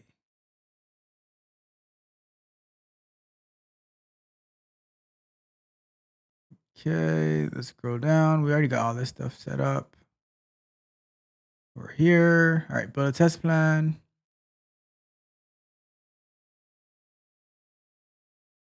So the person writing the article's name is Manisha. Thank you, Manisha, for your help. All right, so we get here. We're here. So we've done this. add users thread group. So let's just follow along then. So we are going to pull up our JMeter. Nope, not that.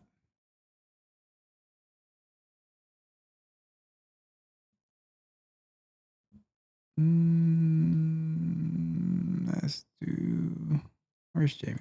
Okay, we have our JMeter. Can I clear all this out maybe?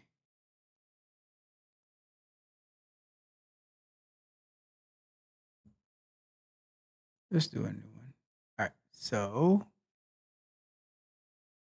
we'll come back to a name later and we shall do.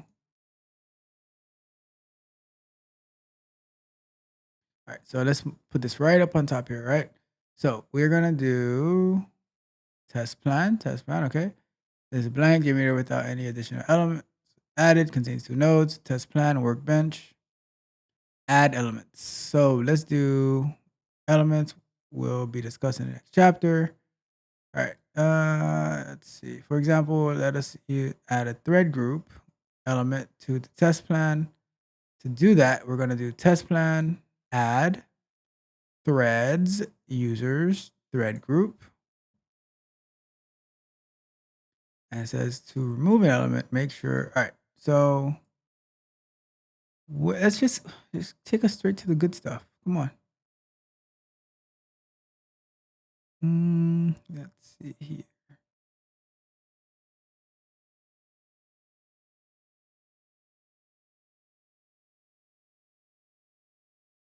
Let's see here.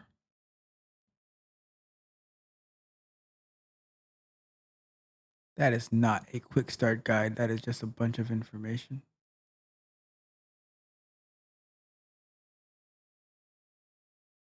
Let's see. Let's try simply learn. Let's see here.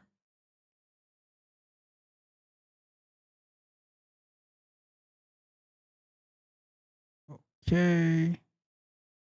So we got all that done. All right. So adding a thread group. So let's do that. Go users thread group and action. All right. So let's do that. Let's do thread group and number of users. Let's do 3 users, 1 second per user, loop count. Let's do 10 loop count. All right, let's try that.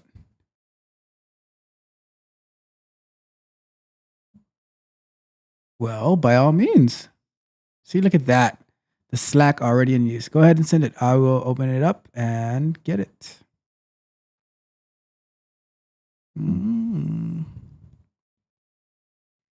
Get that collaboration. All right, so all right, got it open. Let me know when you send it and I will get it. But in the meantime, let's do that. And then we will go here. So we got that. And go to add threads. All right, got that part, thread group. All right, downloading the plan.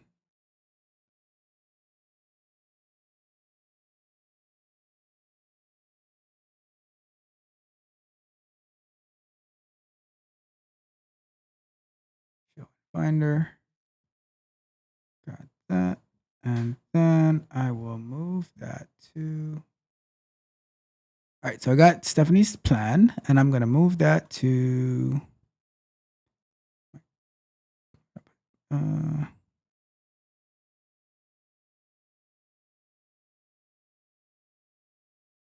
Yeah, that file type should work because it is a JMX.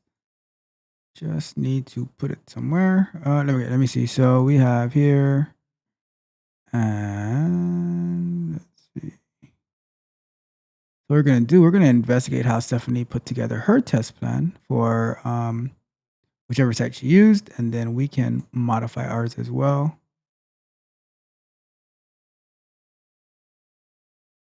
No, yes.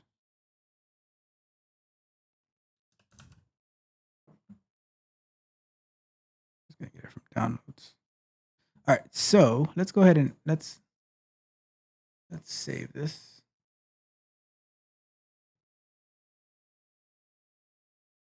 Oh, there's okay. So let's save this. All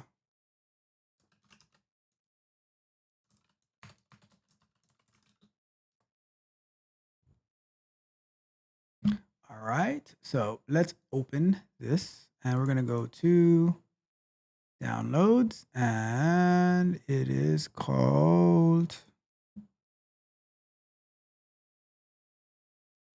my test plan.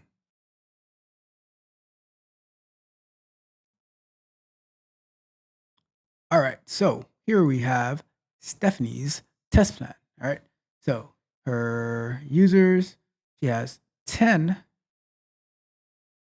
a number of 10 threads of users, ramp up period 3 seconds between each, and to do it 2 times. And if we go here, HTTP requests, she's doing askomdch.com,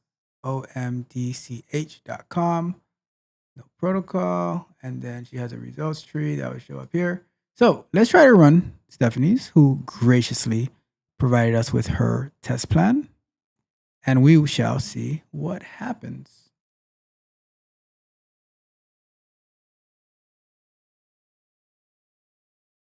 So it's running. Is it? Did I press play yet? Okay, so now it's running. We see the numbers over here. And ooh, look at that. Look at that.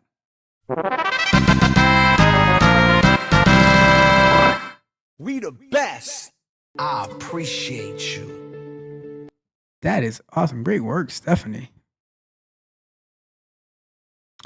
All right. So let's look at the results as well. So here it's giving us the users. And so this is like the load that it's handling, right? It's done. Number of samples 40. If we break this down, so 10 users twice. This is the website that it's going to. Let's see. So now, I think the problem must have been. Oh, actually, let me try then our site without the. Let me try the Abercrombie and stuff without the protocol, because in Stephanie she doesn't have the protocol and it seemed to go through. So let's give it a try. Let's see here. Hey Hassam, how's it going? Happy to have you here. Let's do. All right, so let me open the one that I had again, and we should do this one. Let's try that. And I'm gonna, so let's say 3, ramp up time 1, loop 10 times, and then let's do add.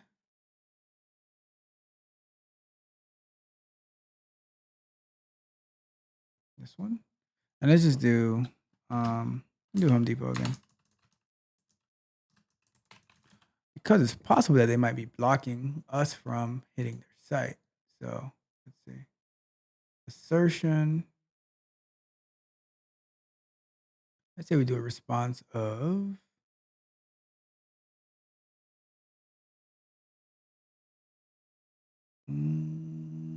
response code. So let's do a simple response code, like if we're doing API testing, right? And the response code should be a 200. Should be a 200.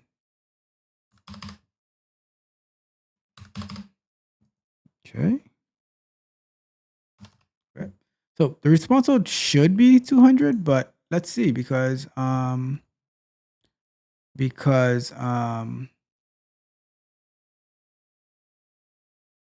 like that's the standard response that you'd get. Like, so if we were to pull up what is that called? Insomnia, which is a API testing tool just like Postman. I want to do a quick check. If we pull up Insomnia and we do a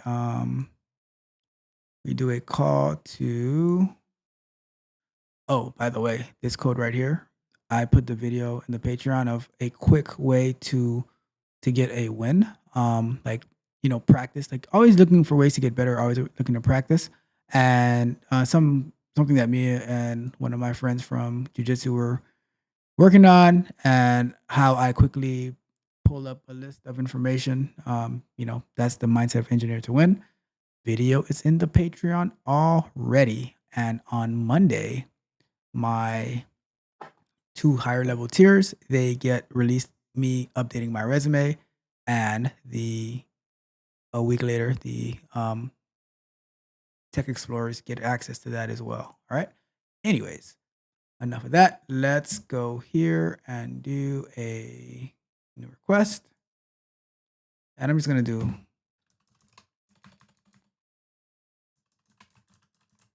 HomeDepot.com, do a send, and we get a 200. All right, so we get a standard 200. So we're going to go with that. And let's go with that. Response assertion. So let's give it a try, right? Let's see what happens with that.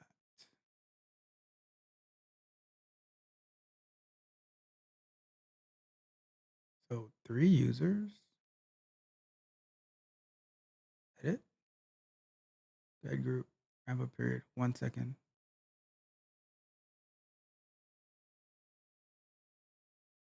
So I didn't get any errors this time, but what's missing? Response code 300 or 200. Let's see. Let's give it a run.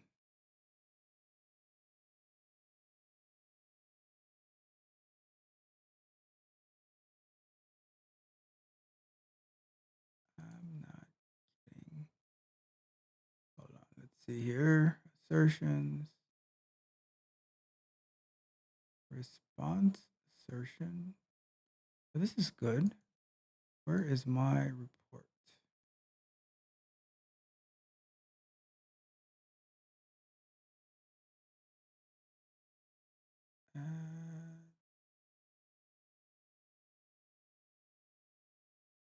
Save screen as image.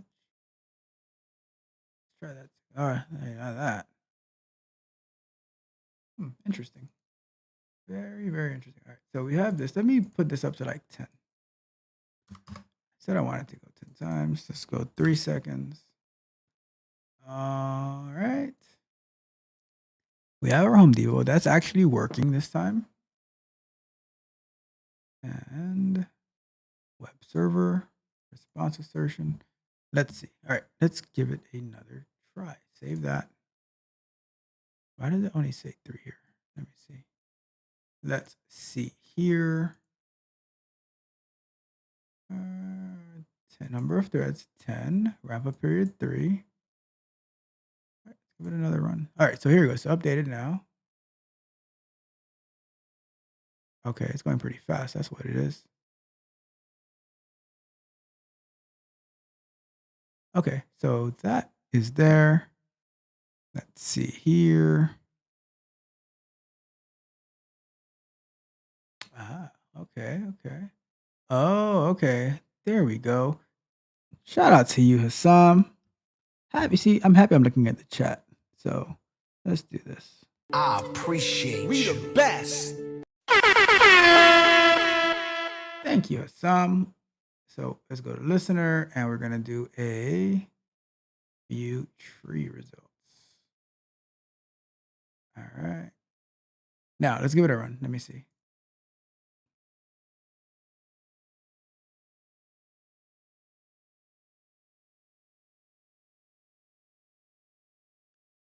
Hassam is an amazing performance and load tester.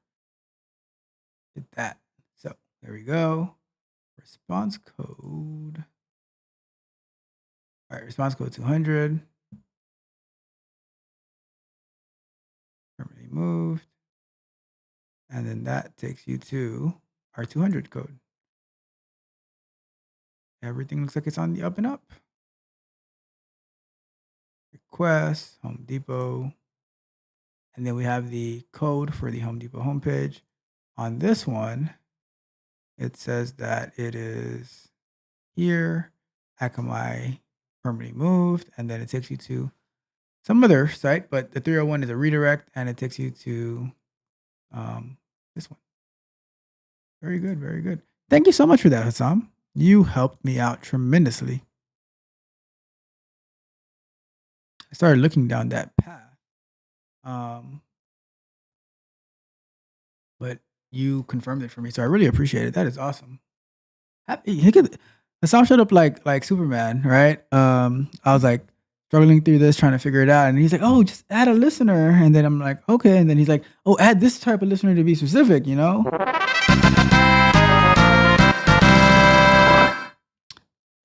Let me see. All right, so we have. So I mean, that's pretty cool, right? So we have all this. So now let's add another assertion, right? Let's do add assertion. We're gonna do a HTML assertion, right? And we're going to. Is that the one that I want to do? Let me see if I can move this to the outside. No. All right. So the one that I want to do, I want to take the title. Am I able to do this here? HTML. Or was that the other one? Add assertion.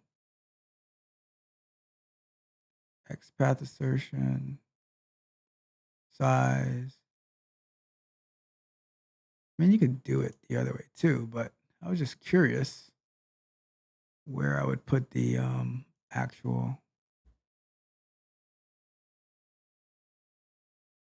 Where did I put the actual code for it?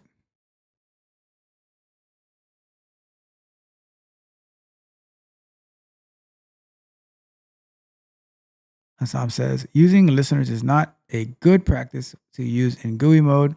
It's used only for debugging as the JMeter doc. If you want to work with many threads, it's better to run your test from the CMD. Yeah, I figured that it would be better to run it from the CMD. Right now, we're just exploring it to see like how it works, because a lot of times you'll see like we're just talking about non-functional testing this week, and a lot of times you'll see JMeter comes up, and so we're just getting familiar with it. But yeah, probably if it's better not to use that and have a different way of verifying through the command line, then I'm all for it. Which you can definitely get into. You can definitely get into a little bit more. But yeah, your insight is invaluable in this topic, because I am not a load tester by any stretch of the imagination. If I had to, I would definitely figure it out. But I never really had the need to. So I'm just having some fun with it. And that Stephanie was working on it last week, so I just wanted to see what she was working on. So that's even more benefit for me. Let's see here. So that one works. We could probably do response message too. So if I duplicate this and I do response message, and I say pattern contains. Lunch break! Lunch break! Let me see here. So if we go here and we look for the title, is it in here?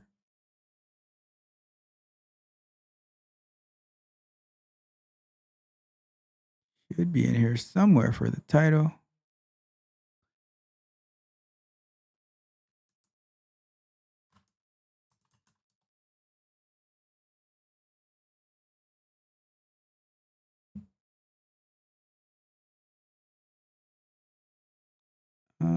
But you can always pull anything in here, I suppose, to match it.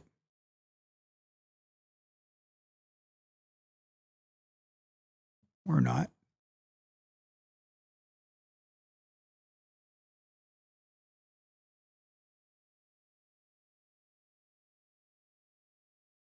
Interesting.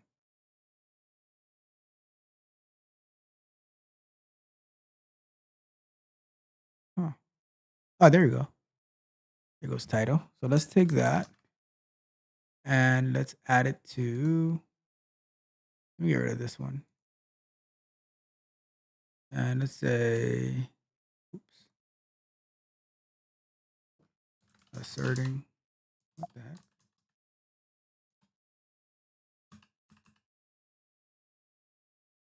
Well, that's weird, but let's leave it as that. And the pattern to match in the response message, it says contains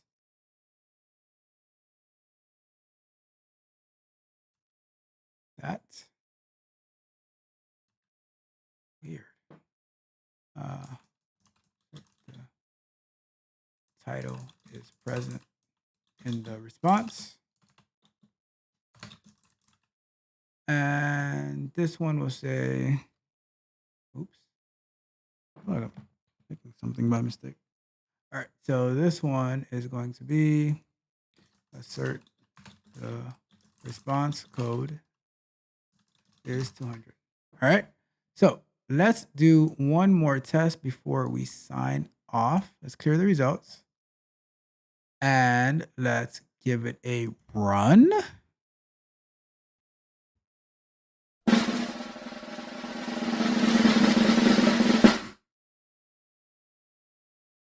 Oh, that failed miserably. So the title part is what failed. So assertion. So it's working. It's just the asserting of the title part is kind of weird. So let's see. Assert error, false. Assert failure, true. Assertion failure, message test failed. Message expected to contain this. And you're saying that it didn't contain that. Why not? Let's see. So here, response data, response body.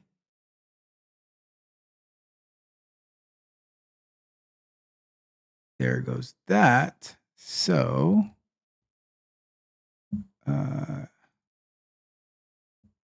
I will read that as soon as I'm done with this, Hassam, sorry. And because you're probably right. I've seen JMeter around forever. I don't know if it's necessary to. Let's see. All right. So contains. I have contains or substring. Let's try substring.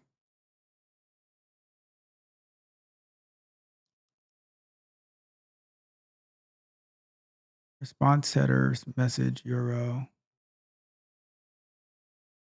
All right. Run it one more time. And then if that doesn't work, we got close enough with the response code, and then we can pick it up some more next week, because I would like to add going to an additional page and adding some load to that. And we'll see what happens with that. So let's clear out this, and then nope, it is not happy with that. So on that note, let's just clear this one out, disable that, and run it one more time, just so we can have a pass and we can go to bed happy. And let's do one more, and that should pass. Yep. So what we're going to do when we come back next time, we will figure out this asserting of the text in the response, and we can go from there. But that is all for that part. You don't need the timer anymore. Let's read the chat before we head out. And maybe next week we'll look up the site reliability. We'll look up the site reliability one. All right, so let's look at the chat. See, make sure I didn't miss anything. All right, so we got Anne. Stephanie, thank you so much for sending me your test plan. That helped me a lot. Thank you for your patronage. And hey, Assam. Thank you for being here. You're awesome. You are so awesome. Like last time, you had some amazing questions. You were invaluable tonight, helping me stumble and bumble through JMeter. So thanks for that. Let's give you one of these. Stephanie said, oops, I didn't mean to send you that one, but it worked. It sure did. Appreciate it. And have you ever worked with K6 for performance testing? I have not. And I am going to put that on my list to look into, because maybe before we do, so after we finish this one, maybe either before we do security testing, we can do K6, or maybe after it. But definitely we will. We're gonna do it because I was reading about it somewhere and I saw it today. And now that you're mentioning it, I want to try it even more. So we'll definitely do that. It says this one doesn't have any assertions or anything. I meant to send a more complicated one, but it's a starter. It sure is, because I don't know if I'd be able to handle a more complicated one. All right. So thank you so much again for that. And let's see. So we read those already. So Hassan was telling me to add the listener. The tree listener will be good, and using listener is not a good practice. So keep that in mind, everybody. Message. Using the tree listener is not good practice. It's good and GUI for debugging. Okay, so keep that in mind. Shout out to Hassam. Anything else? Let's see. Hassam is an advocate again for K6, saying you should try K6 for performance. You can write code in JS to perform your load, stress, spike, etc. And it has awesome documentation and great examples to start with, even the reporting many extensions. You know what? I'm sold. We'll like maybe we can finish JMeter up and next week and then start right into K6, because JMeter is ancient, and if you're recommending K6, then I'm gonna recommend K6. Stephanie, Hassam is recommending K6. Just let's make a note of that. All right. Let's see. And that is all for the chat. So we are getting ready to wrap up. If there's any last messages that want to come in, feel free. But if not, we are going to end for tonight. All right. So if you haven't done so yet, of course, like the video, share the video, subscribe to the channel. Hopefully you found this valuable. I know I found it valuable. Stephanie helped me a lot. Hassam just came in like Batman at the end with all his valuable information. I really appreciate that. I appreciate you. All right. And we had Miss Randy in the chat as well.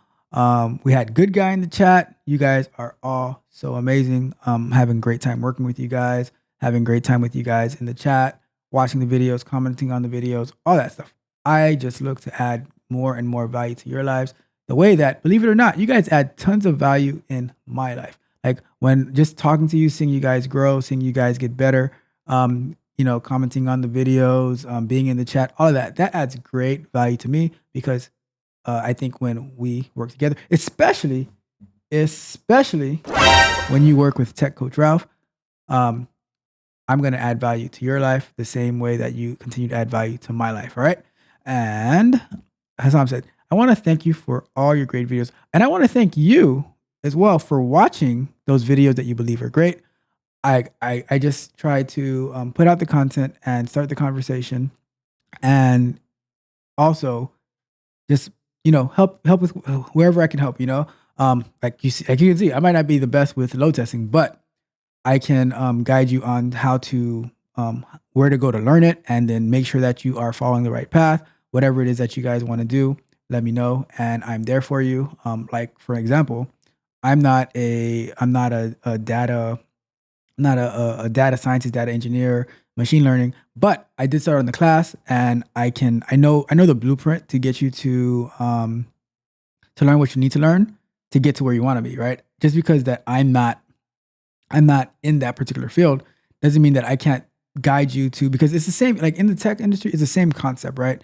The same way that the same blueprint to get to QA, the same blueprint to get to web development, full stack development for software engineer, the blueprint stays the same. The work ethic stays the same. It's just you might have a different path. So if you have the right mentorship and the right coaching, then the sky's the limit for you. And I know that for all the people that I'm working with, you guys are going to crush it. Just by the attitude that you guys have to be successful, to win, to love your craft, you're going to be successful. You're going to win. All right. So with that being said, I would like to thank you guys one more time for being here. I appreciate you. And we are going to take off for tonight. And I will be looking for my Patreon updates, my Slack updates, my stand-up updates. The work doesn't stop, everyone. So we're going to get back to work, and we are going to have fun while we work. But Until next time, we have to go with.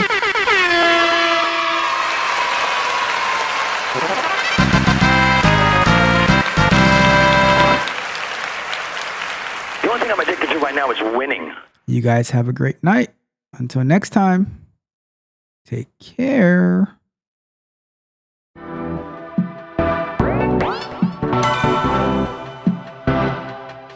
You might think that getting into the IT field is impossible without a computer science degree, but Tech Coach Ralph is here to prove you wrong. Get ready for some jaw-dropping revelations on how to break into this lucrative industry. Listen up, tech enthusiasts! Are you ready to break through into the IT field, but feel like you need a computer science degree to make it happen? Think again! Tech Coach Ralph has some exclusive, mind-blowing secrets to share with you. Get ready to be blown away by his jaw-dropping revelations on how to break into the tech industry without a computer science degree. So get your notepad ready, because Tech Coach Ralph is going to change your life forever. Buckle up, because you're about to embark on a journey to success in the IT field.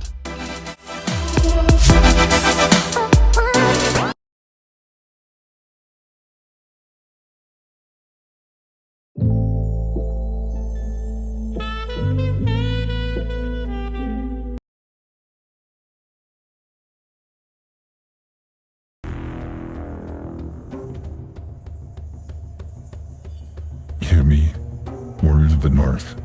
Today we have tasted the sweet nectar of victory. Our foes indeed defeated, and their lands are now bowed before us. The gods themselves have favored our glorious deeds on this glorious day. We have shed blood, sweat, and tears to claim this land. Our relentless spirit, our unyielding determination, these are the very essence of our people. The spirit of our ancestors rejoice in the halls of Valhalla.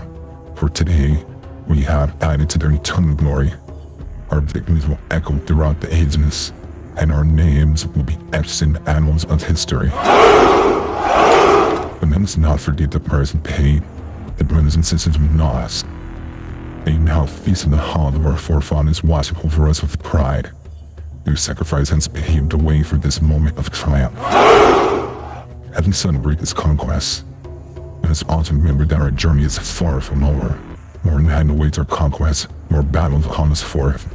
Let the fire in our hearts burn ever brighter, for there is no limit to what we can achieve. To those who dare stand against us, let them tremble in fear, for they shall witness the fury of the northern storm, the wrath of the untamed barbarians. Today we celebrate our victory. Tomorrow, we set our sights on new horizons, a charted land where our banners will fly high. We are Vikings, we're barbarians, we are masters of conquest.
Hey!